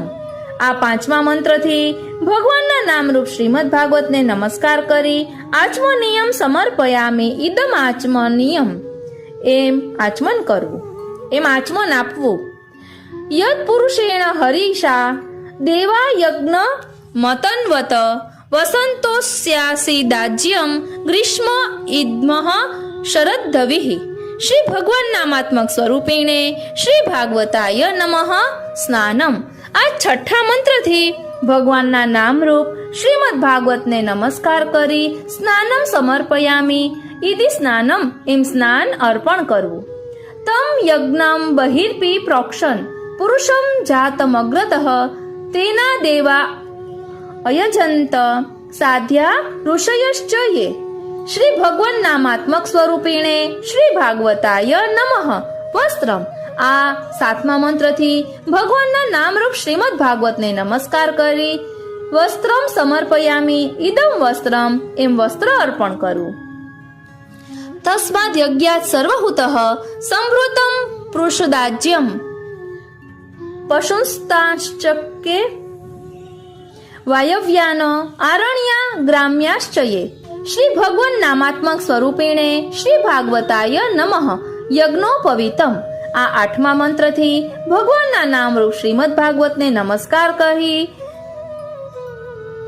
યજ્ઞોપવિતમ સમર્પયામિ ઇદમ યજ્ઞોપવિતમ એમ યજ્ઞોપવિત અર્પણ કરવું. તસ્માદ યજ્ઞાત સર્વહુત રુચઃ સામાની જગ્નિરે છંદાસી જગ્નિરે તસ્માદ યજુસ્તસ્માદય તસ્માદ જાયત. શ્રી ભગવાન નામાત્મક સ્વરૂપિણે શ્રી ભાગવતાય નમઃ ચંદનમ. આ નવમા મંત્રથી ભગવાનના નામરૂપ શ્રીમદ ભાગવતને નમસ્કાર કહી ચંદનમ સમર્પયામિ ઇદમ ચંદનમ એમ ચંદન અર્પણ કરું. તસ્માદશ્ચા અજાયંત યે કે યાદતઃ ગાવો હજગ્નિરે તસ્માત તસ્માત જાતા અજાવયઃ. શ્રીમન ભગવાન નામાત્મક સ્વરૂપેણે શ્રી ભાગવતાય નમઃ. પુષ્પમ. આ 10મા મંત્રથી ભગવાનના નામરૂપ શ્રીમદ ભાગવતને નમસ્કાર કરી પુષ્પમ સમર્પયામી. ઇદમ પુષ્પમ એમ પુષ્પ અર્પણ કરું. યદ પુરુષમ વ્યદધુઃ કતિધા વ્યકલ્પયન મુખમ કિમસ્ય કૌ બાહુ કાવુરુ પાદા વુચ્યતે. શ્રીમન ભગવાન નામાત્મક સ્વરૂપેણે શ્રી ભાગવતાય નમઃ. ધૂપઃ. આ 11મા મંત્રથી ભગવાનના નામરૂપ શ્રીમદ ભાગવતને નમસ્કાર કરી ધૂપમ સમર્પયામી. અયમ ધૂપઃ એમ ધૂપ અર્પણ કરવું. બ્રાહ્મણોસ્ય મુખમાસીદ બાહુ રાજન્યઃ કૃતઃ ઉરુ તદસ્ય યદ્વૈશ્યઃ પદભ્યા શુદ્રો અજાયત. શ્રીમન ભગવાન નામાત્મક સ્વરૂપીણે શ્રી ભાગવતાય નમઃ. દીપઃ. આ 12મા મંત્રથી ભગવાનના નામરૂપ શ્રીમદ ભાગવતને નમસ્કાર કહી દીપમ સમર્પયામી. અયમ દીપઃ એમ દીવો અર્પણ કરવો. ચંદ્રમા મનસો જાત ચાક્ષો સૂર્ય અજાયત મુખાદિન્દ્રશ્ચ અગ્નિશ્ચ પ્રાણાદ્વાયુરજાયત. શ્રી ભગવાન નામાત્મક સ્વરૂપીણે શ્રી ભાગવતાય નમઃ. નૈવેદ્યમ. આ 13મા મંત્રથી ભગવાનના નામરૂપ શ્રીમદ ભાગવતને નમસ્કાર કહી નૈવેદ્યમ સમર્પયામી. ઇદમ નૈવેદ્યમ એમ નિવેદ ધરવા.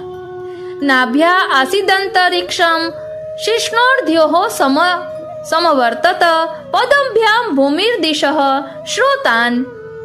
શ્રોતાત તથા લોકામ અકલ્પયન.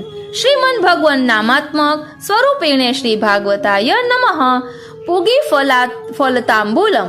આ 14મા મંત્રથી ભગવાનના નામરૂપ શ્રીમદ ભાગવતને નમસ્કાર કહી પૂગીલ ફલતાંબુલમ સમર્પયામી. ઇદમ પૂગી ફલતાંબુલમ એમ સોપારી પાન અર્પણ કરવા. સપ્તાસ્યાસન પરિધય સ્ત્રૈ સપ્ત સમિધઃ કૃતાઃ દેવાયદ યજ્ઞમ તન્વાના અબધ્રનન પુરુષમ પશુમ. શ્રી ભગવાન નામાત્મક સ્વરૂપીણે શ્રી ભાગવતાય નમઃ. દક્ષિણમ. આ 15મા મંત્રથી ભગવાનના નામરૂપ શ્રીમદ ભાગવતને નમસ્કાર કહી દક્ષિણામ સમર્પયામી. ઇયમ દક્ષિણા એમ દક્ષિણામાં નાણું અર્પણ કરવું. વેદા હમેતમ પુરુષમ મહાંતમાદિત્ય વર્ણમ તમસઃ પરસ્તાત સર્વાણી રૂપાણી વિચિંત્ય ધીરો નામાની કૃત્વાભિવદન્યસ્થાસ્તે. શ્રી ભગવાન નામાત્મક સ્વરૂપીણે શ્રી ભાગવતાય નમઃ. નમસ્કારઃ. આ 16મા મંત્રથી ભગવાનના નામરૂપ શ્રીમદ ભાગવતને નમસ્કાર કહી નમસ્કારમ સમર્પયામી. અયમ નમસ્કારઃ એમ સર્વાંગથી નમસ્કાર કરવા. ધાતા પુરસ્તાદ્ય મુદાજહાર શક્રઃ પ્રવિદ્વાન પ્રદિશતસઃ તમેવ વિદ્વાન મૃત ઇહ ભવતી નાન્યઃ પંથા અયનાય વિદ્યતે. શ્રી ભગવાન નામાત્મક સ્વરૂપીણે શ્રી ભાગવતાય નમઃ. પ્રદક્ષિણા. આ 17મા મંત્રથી ભગવાનના નામરૂપ શ્રીમદ ભાગવતને નમસ્કાર કહી પ્રદક્ષિણામ સમર્પયામી. ઇયમ પ્રદક્ષિણા એમ પ્રદક્ષિણા કરવી. યજ્ઞેન યજ્ઞમ મયજંત દેવાસ્તાની ધર્માણી પ્રથમાન્યાસન તે હ નાકમ મહિમાનઃ સચંત યત્ર પૂર્વે સાધ્યાઃ સંતિ દેવાઃ. શ્રી ભગવાન નામાત્મક સ્વરૂપીણે શ્રી ભાગવતાય નમઃ. મંત્ર પુષ્પમ. આ 18મા મંત્રથી ભગવાનના નામરૂપ શ્રીમદ ભાગવતને નમસ્કાર કહી મંત્ર પુષ્પમ સમર્પયામી. ઇદમ મંત્ર પુષ્પમ એમ કહી મંત્ર પુષ્પાંજલિ અર્પિત કરવી. તતઃ પ્રાર્થના. વંદે શ્રી કૃષ્ણ દેવમ મુર નરકભિદમ વેદ વેદાંત વેદ્યમ. લોકે ભક્તિ પ્રસિદ્ધયે યદુકુલ જલધો પ્રાદુરાસીદ પારઃ યસ્યાસીદ રૂપમેવમ ત્રિભુવન તરણે ભક્તિ વચ્ચ સ્વતંત્રમ શાસ્ત્રમ રૂપમ ચ લોકે પ્રકટયતિ મુદાયઃ સનો તી હેતુ લોકમાં ભક્તિની પ્રસિદ્ધિ કરવાને માટે યાદવોના કુલરૂપી અપાર મહાસાગરમાં જે પ્રકટ થયેલા તે ભગવાન કૃષ્ણ કે જેમણે મોર અને નરક નામના અસુરોનો નાશ કર્યો હતો અને જે વેદ અને વેદાંતથી જાણવા યોગ્ય છે તેમને હું વંદન કરું છું. જે પ્રભુનું રૂપ ત્રિભુવનને તરી જવાને આમ ભક્તિવાળું સ્વતંત્ર હતું, જે લોકમાં આનંદપૂર્વક શાસ્ત્ર અને રૂપને પ્રકટ કરે છે, તે પ્રભુ અમારી ચડતીના કારણરૂપ થાવ. શ્રી સુબોધિનીજીના મંગલાચરણના આ શ્લોકથી એમ પ્રાર્થના કરવી. ઉપરાંત 2 શ્લોક નીચેના કહેવા.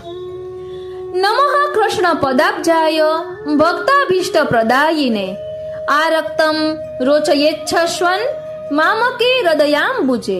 જે કંઈક લાલ ચરણ કમળ મારા હૃદય કમળમાં સદા પ્રકાશકારી રહેલું છે તેવું ભક્તોનું ઈચ્છિત દેનારું ભગવાન શ્રી કૃષ્ણનું ચરણ કમળ, તેને નમસ્કાર. શ્રી ભાગવત રૂપમ તત્ પૂજ્યેત ભક્તિ પૂર્વકમ અર્ચકાયા ખિલાન કામાન પ્રયચ્છતિ ન સંશય. શ્રીમદ ભાગવતના એ સ્વરૂપનું ભક્તિપૂર્વક પૂજન કરવું. પૂજન કરનારાને એ બધા ઈચ્છિત આપે છે, એમાં સંશય નથી. ઇતિ શ્રી હરિદાસ વિરચિત શ્રી ભાગવત પુસ્તક ષોડશોપચાર પૂજન વિધિ અહીં વિરમે છે. શ્રી કૃષ્ણાર્પણમસ્તુ. આ પ્રમાણે શ્રી હરિદાસ શ્રી હરિરાયજી મહાપ્રભુજીનો રચેલો શ્રીમદ ભાગવતની પોથીના ષોડશોપચાર પૂજનનો વૈદિક વિધિ અહીં વિરમે છે. એ શ્રી કૃષ્ણને અર્પણ થાવ. હવે ભાગવતજી શ્રવણ વિશે જે વચનામૃત છે તે આપણે અગાઉ જોયું હતું કે કોઈ પૈસા લઈને કથા કરતું હોય તો તેની કથા શ્રવણ ન કરવી. નિષ્કામ ભાવે ઘરે રહીને મનન ચિંતન ભાગવતજીનું કરવું, એવું વલ્લભકુલના બાળકોના વચનામૃતમાં આપણે અગાઉ સાંભળ્યું હતું અને તે આપણે અગાઉ લીધું પણ છે. વેણુનાદ રૂપી વલ્લભની વાણીમાં પણ તેનો ઉલ્લેખ કરેલો છે. ફરી એકવાર આપ સર્વે વૈષ્ણવોને દેવપોઢી એકાદશીની ખૂબ ખૂબ મંગલ વધાય. આપણે કાંઈ પણ નિયમ ન લઈએ, બસ એટલો નિર્ણય કરી લઈએ ને કે કોઈને દુઃખ ન પહોંચે તેનું ધ્યાન રાખવું, સત્ય બોલવું, દયા રાખવી અને સદા પ્રસન્ન ચિત્તે રહેવું, એટલે પ્રભુને તે ખૂબ જ ગમશે. કોઈનું પણ અપમાન કરવું નહીં. આ વાતનો આપણે ખ્યાલ રાખીએ તો પ્રભુને બહુ જ આનંદ આવે.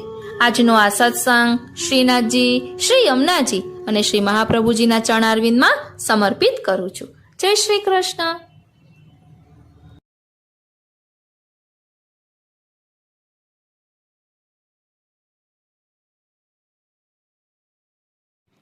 શ્રી વલ્લભના લાડીલા વૈષ્ણવોને મારા જય શ્રી કૃષ્ણ. હું મનાતુરી આપ સર્વે વૈષ્ણવોનું આજના આ અલૌકિક સત્સંગમાં હાર્દિક સ્વાગત કરું છું. પુષ્ટિમાર્ગીય વૈષ્ણવોને અષ્ટાક્ષર મહામંત્ર અને બ્રહ્મસંબંધ મંત્ર વિશે ખબર જ હોય છે, કારણ કે આપણે નામ નિવેદન કરાવીએ ત્યારે ગુરુદેવ આપણને અષ્ટાક્ષર મહામંત્ર આપે છે. અષ્ટાક્ષરને મહામંત્ર એટલા માટે જ કહેવામાં આવ્યો છે કારણ કે એક બસ આ મંત્રનો આધાર લઈને સતત સ્મરણ કર્યા કરીએ ને તો પણ શ્રી મહાપ્રભુજીના ચરણારવિંદનો દ્રઢ આશ્રય થાય અને ઠાકોરજીમાં અનન્યતા રહે. અને આપણે નામ નિવેદન પછી બ્રહ્મસંબંધ લઈએ છીએ ગુરુદેવ પાસે, ત્યારે ગુરુદેવ આપણને ગદ્ય મંત્ર બોલાવે છે જે 84 અક્ષરનો હોય છે. ગુરુદેવ જેમ બોલે તેમ આપણે બોલવાનું હોય છે. આ બંને મંત્રનું રહસ્ય શું છે તે આજે આપણે જાણવાના છીએ. અષ્ટાક્ષર મહામંત્ર અને પંચાક્ષર મંત્ર એ 2 મંત્રોનો ખૂબ જ મહાત્મ્ય છે આપણા પુષ્ટિ માર્ગમાં. એ બંને વિશે આજે આપણે જાણવાના છીએ. અને ત્યારબાદ છેલ્લે અષ્ટાક્ષર મંત્રનું સ્મરણ કઈ રીતે કરવું તેનો પણ પ્રકાર આપણે જોઈશું. તો ચાલો શરૂ કરીએ અષ્ટાક્ષર મહામંત્ર રહસ્ય અને ત્યારબાદ બ્રહ્મસંબંધ મંત્ર, એટલે કે જેને ગદ્ય મંત્ર, આત્મનિવેદન મંત્ર પણ કહેવાય છે, કે જેમાં છેલ્લે પંચાક્ષર મંત્ર આવે છે કે હે કૃષ્ણ હું તમારો છું, હું દાસ છું, હે કૃષ્ણ હું તમારો છું. તો ચાલો જોઈએ. સર્વે વૈષ્ણવોને મારા જય શ્રી કૃષ્ણ. સર્વે વૈષ્ણવોને મારા જય શ્રી કૃષ્ણ. આપ સર્વે વૈષ્ણવોનું મન આતુરી ચેનલમાં હાર્દિક સ્વાગત છે. આજે આપણે અષ્ટાક્ષર મહામંત્રનું રહસ્ય સમજવાના છીએ કે જેમાં મહામંત્રનું પ્રાકટ્ય કઈ રીતે થયું તેમજ શ્રી અષ્ટાક્ષર મંત્ર લેવાની રીત, અષ્ટાક્ષર મંત્રનો ભાવાર્થ તેમજ અષ્ટાક્ષર મંત્રની ફળ પ્રાપ્તિ જોવાના છીએ. અને આ અષ્ટાક્ષર મહામંત્રને આપણે આપણા આત્મામાં કંડારી લેવાનું છે. અષ્ટાક્ષર મંત્રનું રહસ્ય. બ્રહ્મ સંબંધ લેતા પહેલા જીવને અષ્ટાક્ષર મહામંત્ર શ્રી કૃષ્ણ શરણમ મમ એ શરણ મંત્ર દ્વારા શ્રી વલ્લભકુળ મારફત શરણ દીક્ષા પ્રાપ્ત થાય છે. જીવ આ મંત્ર સાંભળી પ્રભુને શરણે આવે છે. મહામંત્રનું પ્રાકટ્ય. ગોલોકધામમાં શ્રી ઠાકોરજી અને શ્રી સ્વામિનીજીના ગૂઢ સ્વરૂપોનું મિલન થતા તે યુગલ સ્વરૂપની લીલાઓનો અનુભવ કરનાર સાક્ષી રૂપ શ્રી વલ્લભ પ્રભુ પ્રકટ થયા. આપ શ્રીને નિકુંજમાં બિરાજતા શ્રી ઠાકોરજીને વિનંતી કરી શ્રી સ્વામિનીજી પાસે પધરાવ્યા. ધ્યાન આપજો, આપ શ્રીએ નિકુંજમાં બિરાજતા શ્રી ઠાકોરજીને વિનંતી કરી શ્રી સ્વામિનીજી પાસે પધરાવ્યા. શ્રી સ્વામિનીજી પણ માન છોડી અત્યંત સ્નેહથી શ્રી ઠાકોરજી પાસે પધાર્યા. ત્યારે આ બંને સ્વરૂપો તરફ દ્રષ્ટિ કરી શ્રી મહાપ્રભુજીએ ઉચ્ચારણ કર્યું, શ્રી કૃષ્ણ શરણમ મમ. અર્થાત શ્રી એટલે સ્વામિનીજી અને કૃષ્ણ એટલે આ બંને સ્વરૂપોને હું શરણે છું. આ રીતે આ મહામંત્રનું પ્રાકટ્ય થયું. પછી ભગવદ આજ્ઞાથી શ્રી મહાપ્રભુજી દૈવી જીવોનો ઉદ્ધાર કરવા ભૂતલ પર પધાર્યા. અહીં શરણે આવતા દરેક જીવને આપ શ્રી પહેલા અષ્ટાક્ષર મંત્રનું દાન કરતા. શ્રી અષ્ટાક્ષર મંત્ર લેવાની રીત. શ્રી અષ્ટાક્ષર મંત્રને નામ મંત્ર પણ કહેવામાં આવે છે. આપણા સંપ્રદાયમાં શરણાગતિની આ પ્રથમ દીક્ષા છે. નવું જન્મેલું બાળક 41 દિવસનું થાય પછી ગમે ત્યારે તેને નામ મંત્રની દીક્ષા અપાવી શકાય છે. તેને શ્રી વલ્લભપુરના બાલક પાસે લઈ જઈ આપ શ્રીને નામ પમાડવાની વિનંતી કરવી. આપ શ્રી સામે નામ મંત્ર લેનારનો જમણો કાન ધરવો. આપ શ્રી 3 વખત નામ મંત્રનું ઉચ્ચારણ કરશે એટલે અષ્ટાક્ષર મહામંત્રનું ઉચ્ચારણ કરશે. જો નામ મંત્ર લેનાર વ્યક્તિ મોટી ઉંમરની હોય તો તેણે આપ શ્રી બોલાવે તેમ નામ મંત્ર બોલવો. પછી આપ શ્રી પ્રસાદી તુલસીજીની કંઠી આપે તે તેના ગળામાં પહેરાવી દંડવત પ્રણામ કરાવી યથાશક્તિ ભેટ ધરવી. આમ કરવાથી આ માર્ગમાં જીવનો પ્રવેશ થાય છે એટલે કે પુષ્ટિ માર્ગમાં જીવનો પ્રવેશ થાય છે. નામ મંત્રની દીક્ષા લૌકિકમાં સગાઈ જેવી છે. આપણી પ્રભુ સાથે સગાઈ થાય છે જ્યારે આપણે અષ્ટાક્ષર મહામંત્રની દીક્ષા લઈએ છીએ, નામ મંત્રની દીક્ષા લઈએ છીએ. ત્યારબાદ શ્રી અષ્ટાક્ષર મંત્રનો ભાવાર્થ. આપણે દરરોજ અષ્ટાક્ષર મહામંત્રની માળા કરીએ છીએ તો તેનો ભાવાર્થ જાણવો ખૂબ જ જરૂરી છે. આ મંત્રમાં 8 અક્ષરો છે. ખૂબ જ ધ્યાન આપજો, મનને કેન્દ્રિત રાખજો. આ મંત્રમાં 8 અક્ષરો છે. તે માત્ર જળ મૂળાક્ષરો નથી પરંતુ મહાન સિદ્ધિ અપાવનાર છે. દરેક અક્ષરનો ગૂઢ અર્થ છે. તેનું નિરૂપણ શ્રી ગુસાઈજીએ અષ્ટાક્ષર વિવરણ ગ્રંથમાં કર્યું છે. શ્રી સૌભાગ્યની પ્રાપ્તિ થાય છે એટલે કે અષ્ટાક્ષર મહામંત્રમાં શ્રી અક્ષરનો ઉચ્ચાર કરવાથી સૌભાગ્યની પ્રાપ્તિ થાય છે, ધનવાન થવાય છે, રાજાને પ્રિય થવાય છે. ક્ર શબ્દ અક્ષરનો ઉચ્ચાર કરવાથી પાપનો નાશ કરે છે. ષ્ણ આધિભૌતિક, આધ્યાત્મિક અને આધિદૈવિક ત્રણેય દુઃખોનો નાશ કરે છે. ત્યારબાદ શ અક્ષરનો ઉચ્ચાર કરવાથી જન્મ મરણનું દુઃખ દૂર થાય છે. ર અક્ષરનો ઉચ્ચાર કરવાથી પ્રભુ સંબંધી જ્ઞાન આપે છે. ણમ શબ્દ કૃષ્ણમાં દ્રઢ ભક્તિ આપે છે. મ ઉચ્ચારથી કૃષ્ણરૂપી રત્ન બતાવનાર ગુરુમાં પ્રીતિ થાય છે. ફરીવાર મ શ્રી હરિની સાથે સાયુજ્ય થાય છે. જીવનો પુનર્જન્મ થતો નથી. આ ભક્તિ માર્ગનું સાયુજ્ય જ્ઞાન માર્ગના સાયુજ્ય કરતા ઉત્તમ છે.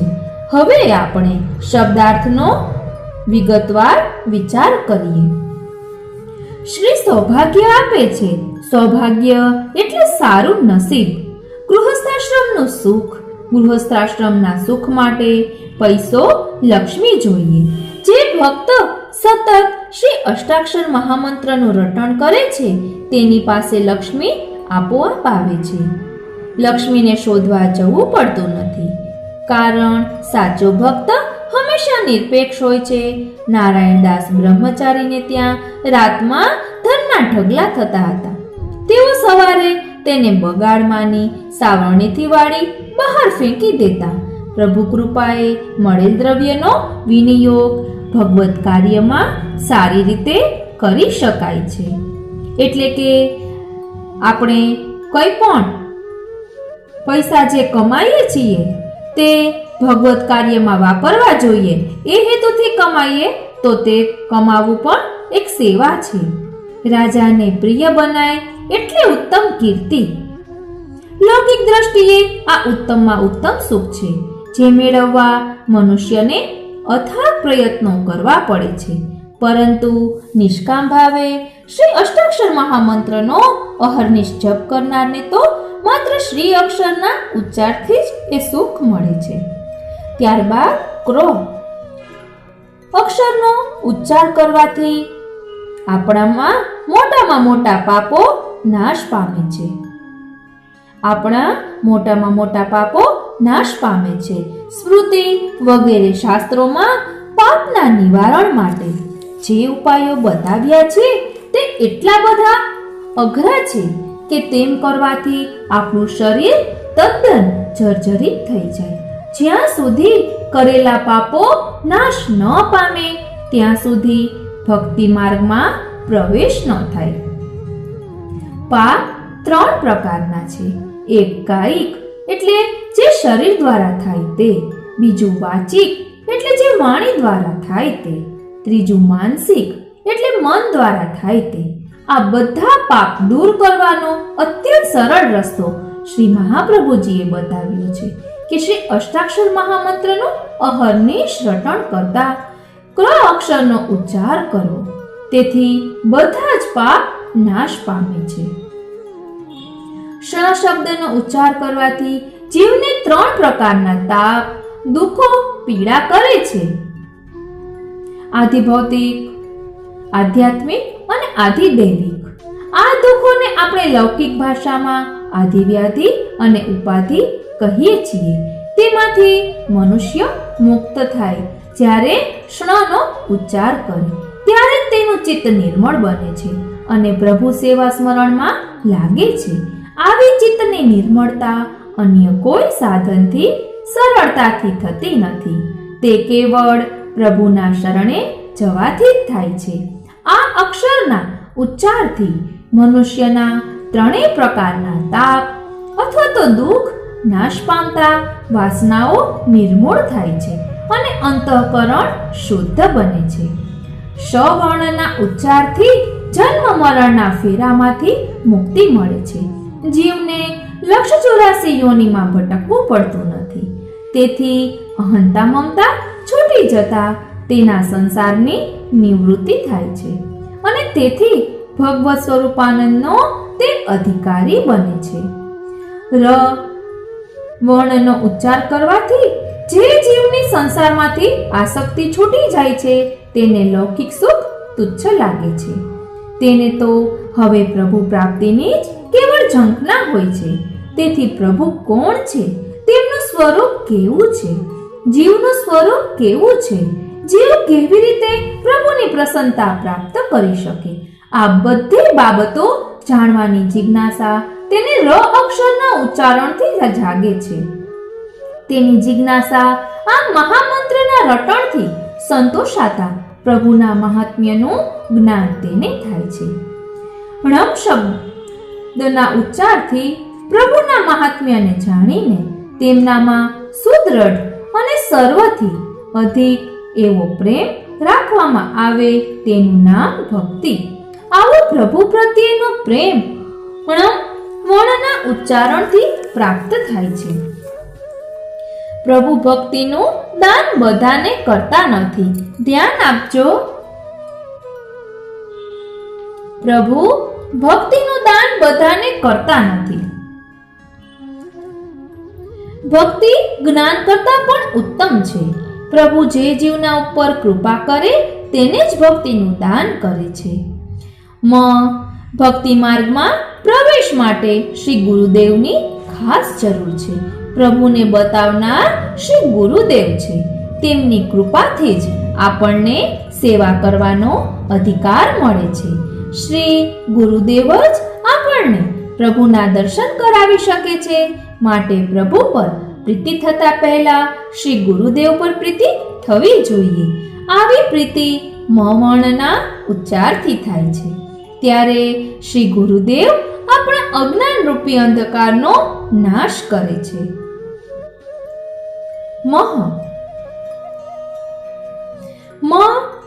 આવા જીવને હવે પ્રભુ સિવાય બીજા કોઈનું આકર્ષણ રહેતું નથી. તેથી આ બીજા મ વર્ણનો ઉચ્ચાર કરવાથી પ્રભુનું સાયુજ્ય મળે છે. તેને હવે પુનર્જન્મ રહેતો નથી. આ પ્રમાણે અષ્ટાક્ષર મહામંત્રના દરેક વર્ણમાં અલૌકિક સિદ્ધિઓ પ્રકટ કરવાની શક્તિ સમાયેલી છે. શ્રી મહાપ્રભુજીએ શરણે આવેલા ભક્તોની નિસાધન સ્થિતિ જોઈને તેમના પર કૃપા વિચારી આ અલૌકિક મહામંત્રનું દાન કર્યું છે. ત્યારબાદ છે આ મંત્ર દ્વારા ફળ પ્રાપ્તિ. કારણ કે જીવ સ્વભાવથી દુષ્ટ છે, ફળ વગર તો કંઈ આપણે કરતા નથી. તો ચાલો તેનું ફળ પણ સમજીએ.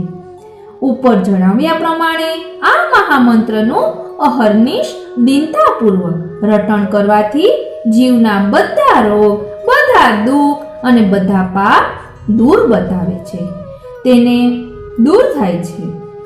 તેને વૈભવ, કીર્તિ વગેરે લૌકિક સુખ મળે છે અને સાયુજ્ય રૂપી અલૌકિક મોક્ષ મળે છે. નારદ પંચરાત્રમાં આ મંત્રનો મહિમા વર્ણવેલો છે.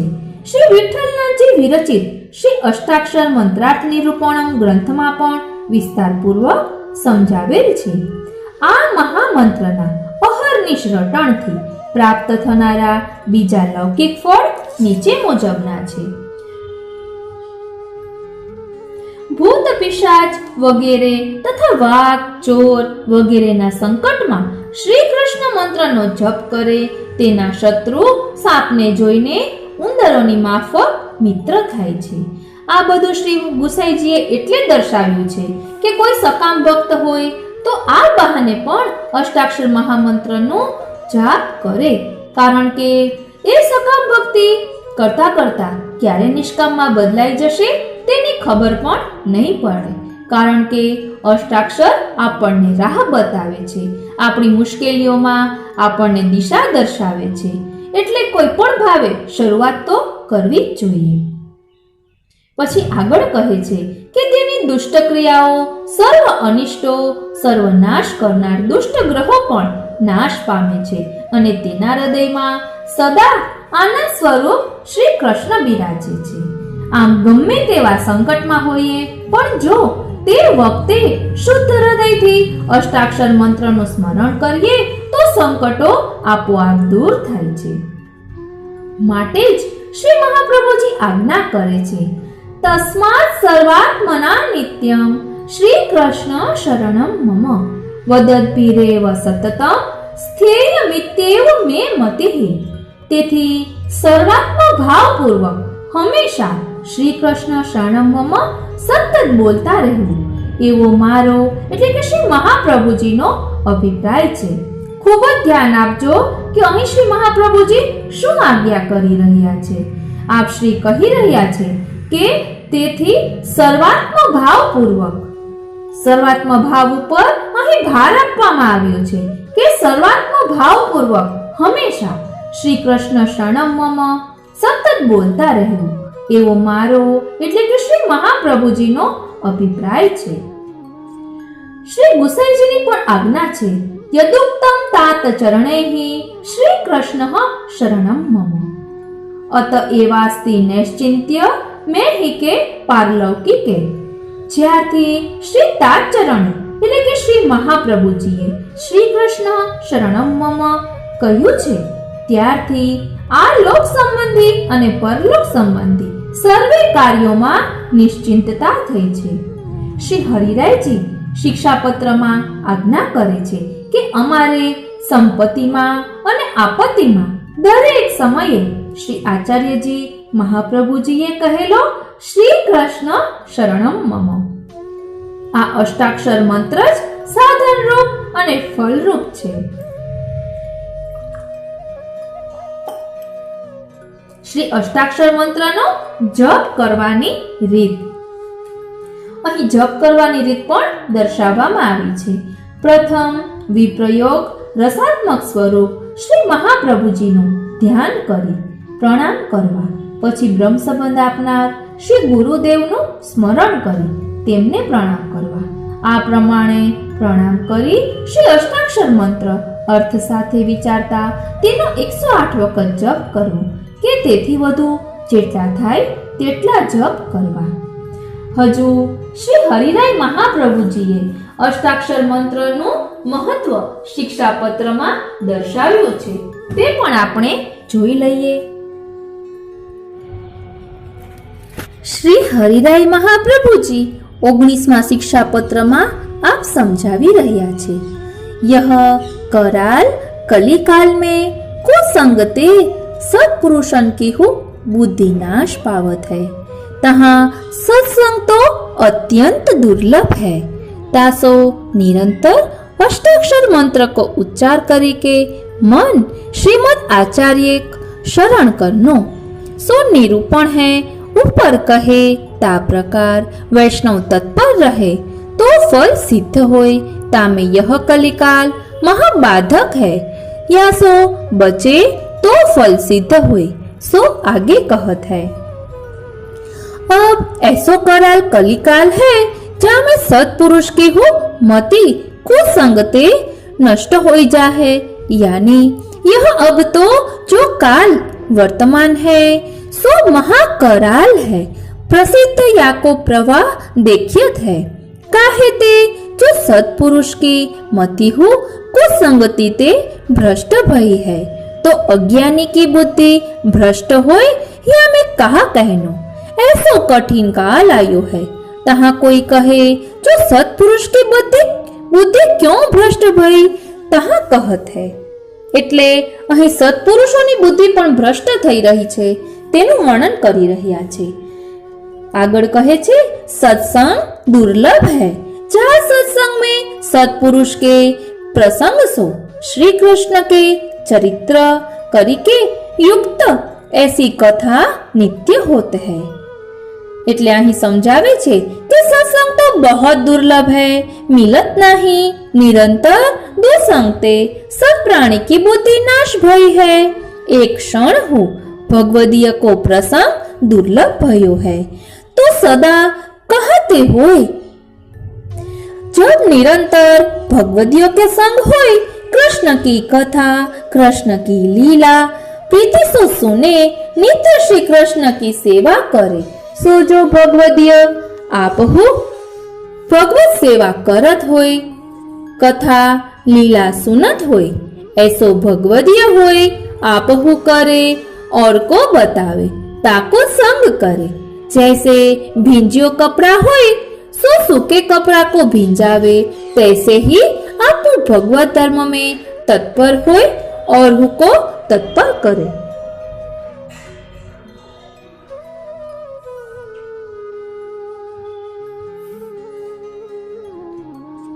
अपने श्री आचार्य जी के चरणारविंद को सेवन करवे वाले और दंभ रहित तथा श्री कृष्ण की सेवा कथा के चिंतन करवे में तत्पर ऐसे भगवदीय तो दुर्लभ है। श्री हरिराय महाप्रभुजी બધા શિક્ષાપત્રમાં શ્રી મહાપ્રભુજીના ચરણારવિંદનો દ્રઢ આશ્રય કરવાની વાત આપ કહે જ છે, તો એવું તે શ્રી મહાપ્રભુજીના ચરણારવિંદમાં શું છે કે શ્રી હરિરાય મહાપ્રભુજી વારંવાર આપ નિર્દેશ કરે છે કે શ્રી મહાપ્રભુજીના ચરણારવિંદનો દ્રઢ આશ્રય કરવો, તેના માટે શ્રી મહાપ્રભુજીના ચરણ ચિહ્નની ભાવના સમજવી ખૂબ જ જરૂરી છે। હરિરાય મહાપ્રભુજીએ પણ ચરણ ચિહ્નની ભાવનાનું ધોળ લખ્યું છે। જો આપ શ્રી મહાપ્રભુજીના ચરણ ચિહ્નની ભાવના સમજવા ઈચ્છતા હો તો તેની લિંક આપને ડિસ્ક્રિપ્શન બોક્સમાં મળી જશે। સચિત્ર છે અને ખૂબ જ સુંદર રીતે તેમાં વર્ણન કરેલું છે। મહાપ્રભુજીના ચરણારવિંદની ભાવનાનો મર્મ તેમાં ખૂબ જ સુંદર રીતે વર્ણવ્યો છે। પછી આગળ श्री हरिराय जी कहे छे कि और भगवदीय कैसे होय जो अपने श्री आचार्य जी महाप्रभु जी के चरण कमल की सेवा में अहर्निश जाको मन होय, ऐसे अनन्य पुष्टि मार्गीय भगवदीय बहुत दुर्लभ है। अदम्भी होय, पाखंडी न होय, श्री कृष्ण की सेवा में तत्पर होय, श्री कृष्ण की लीला चिंतन में तत्पर होय, कहो के दिखावे के लिए सेवा न करत होय, मन सो शुद्ध होय, ऐसे भगवदीय तो यहाँ काल में बहुत दुर्लभ है। અહીં શ્રી હરિરાય મહાપ્રભુજી તેનો ઉપાય પણ બતાવશે, આપણે તે સમજવાનું છે। પછી આગળ કહે છે, अब श्री हरिराय जी अपन को सत्संग के अभाव को निरूपण करत है। जो मैं तो सर्वथा नित्य ऐसे सत्संग करके वर्जित हूँ, तासो आनंद रहित मन करके नित्य कलेश पावत हूँ। और मैं कैसो हूँ तो कहे वो सर्वथा जो सर्वथा नित्य सत्संग करके वर्जित हो, मोको तो सत्संग मिलत नहीं, ताते मैं मन में बहुत कलेश पावत हूँ। અહીંયા શ્રી હરિરાયજી આપણી દશા સમજાવવા માટે પોતાની વાત કરી રહ્યા છે। અત્યારે આ કલયુગમાં આપણા બધાયની આ દશા છે તે શ્રી હરિરાય મહાપ્રભુજી વર્ણવી રહ્યા છે। આપ કહી રહ્યા છે કે जो मोको भगवदीय को संग न भयो, जो भगवदीय को संग होय तो श्री कृष्ण सदा आनंद रूप है, तिनके आनंद को अनुभव होय। भगवदीय बिना आनंद करी नित्य रहित हो। अश्रु के निकसवे को उपाय, भगवदीय भक्तन को पृथ्वी के तल में नहीं देखत हूँ, तासो मेरे हृदय को जो दुख है तिनको कौन दूर करेगो। आप समझावी રહ્યા છે कि अब श्री हरिराय जी दीनता के आवेश में कहत है, जो मैं यह महितल पृथ्वी में वास कियो सो काहे ते कियो, जब हरिशरण को उपाय न बनी आयो, काहे ते जो पृथ्वी ऊपर आए हरिशरण न करे ताको जन्म वृथा है। सो प्रहलाद जी श्री भागवत सप्तम स्कंद में कहे हैं, कौमार आचरित प्राज्ञो धर्मान भागवतानिह दुर्लभम मानुषम जन्म तदप्य ध्रुवमर्थदम। कुमार अवस्था बुद्धिमान यह संसार में भगवत धर्म को आचरण करे, काहे ते जो मानुष जन्म दुर्लभ है, फिर निश्चल नहीं है तो हो अर्थ देवे वारे हैं। और एकादश स्कंद में जनक वैदेही कहे हैं, दुर्लभो मानुषो देहो देही नाम क्षण भंगुरः, तत्रापि दुर्लभम मन्ये वैकुंठ प्रिय दर्शनम। देही जीव को यह मनुष्य को देह दुर्लभ है और क्षण भंगुर है, तामे हूँ भगवत भक्त को दर्शन दुर्लभ मानू हूँ। यह वाक्य ते यह मनुष्य देह तहा उत्तम है। कौमार अवस्था में प्रभु ही शरण करी भगवत धर्म करनो उचित है। कहे ते जो क्षण में भंग हो जाए तो अंतकाल समय कछु नहीं बने आवेगो। फिर यह दे मिलना दुर्लभ है। ताते भगवत धर्म भगवान को दर्शन दुर्लभ है। यह देह सो बने सो अवश्य कर्तव्य है। सो मोसो तो कछु न भयो। ताते यह देह को महाशोक है। जैसे चिंतामणि पाई के कोड़ी के पलटे दे, फिर चिंतामणि के गुण सुने तब अनेक दुख पावे, तैसे यह देह पाई के लौकिक में लगावे, हरि शरण नहीं करे, ताको जन्म वृथा है। ताते मैं हरि शरण का उपाय नहीं कियो, सो हृदय में महादुख है। यह मेरे हृदय को दुख दूर करे ऐसो कौन है। व्रज में वास तथा श्रीमद यमुना जी को दर्शन तथा श्री यमुना जी के स्वरूप को ज्ञान तथा श्री गिरिराज जी के स्वरूप को ज्ञान और श्री गोवर्धन नाथ जी के दर्शन सर्व दूरी गए। અહીં સમજાવે છે કે હરિશરણ કો સાધન કછું ન બની આયો, વ્રજવાસ હું ન ભયો। व्रज देश है सो महा उत्तम है, प्रभु शरण करवे को स्थल है। तहाँ परे रहिए जो प्रभु अपनो जाने के कृपा करे, सोहु मोको न भयो। और श्री यमुना जी को दर्शन नहीं है, सो श्री यमुना जी कैसे हैं। जो दुष्ट प्राणी अनजाने एक बार हो जलपान करे तो यह जीव को यम यातना न होय, ऐसा प्रताप है। जो जीव श्री यमुना जी को आश्रय करे तिनको श्री यमुना जी श्री ठाकुर जी की लीला को अनुभव करावे, सर्व कार्य सिद्धि करी अलौकिक देह सिद्ध करे। ऐसे श्री यमुना जी को दर्शन होना ही है। बिलनी को हो भक्ति भई, ऐसे श्री गिरिराज जो मोते दूरी है। और श्री गोवर्धन नाथ जी को दर्शन हो मोको दुर्लभ भयो है। यह भांति मैं परदेश में हूँ, अब मैं कहा करूँ। तहाँ कोई कहे जो मन में भाव करी जा वस्तु को स्मरण करे सो पास से है, पास सही है। ताते मन सो भाव करी व्रज श्री यमुना जी श्री गिरिराज जी श्री गोवर्धन नाथ जी इन सबन के दर्शन करी लेव। इतनो खेत क्यों पावत हो। या भांति कोई कहे तहाँ कहत है। અહીં એક વસ્તુ સમજવા જેવી છે કે અહીં કહ્યું કે હું પરદેશમાં છું। પરદેશનો અર્થ અહીં શું છે। અહીં કોઈ બહાર ગામ કે વિદેશ ગયા એવો અર્થ લેવાનો નથી, તેનું તત્વ સમજવાનું છે કે પરદેશ એટલે કે ભાવની વૃદ્ધિ થઈ રહી નથી। હું મારા ભાવની વાત મારા મનની વાત કોને કહું। અહીં કોઈ ભગવદીય નથી, એના માટે આપ કહી રહ્યા છે કે હું પરદેશ છું। પછી આગળ સમજાવે છે કે વિષય ક્રાંતિ सो भगवत भाव को विस्तार दूर रहियो और अब देशांतर में रहियो। ऐसो जो मैं ताको सत्पुरुष को संग हो दूर रहियो। विषय क्रांति सो देह भरी रहियो होय तिनको भगवत भाव बहुत दूरी है।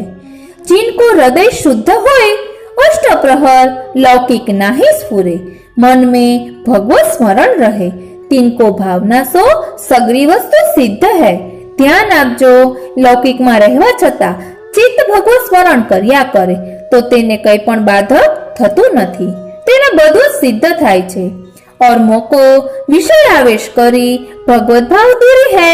अनेक देशांतर में स्थित हूँ, तासो अनेक प्रकार के लौकिक प्रवाही सृष्टि को संग है। भगवदियन को संग मोते दूरी है।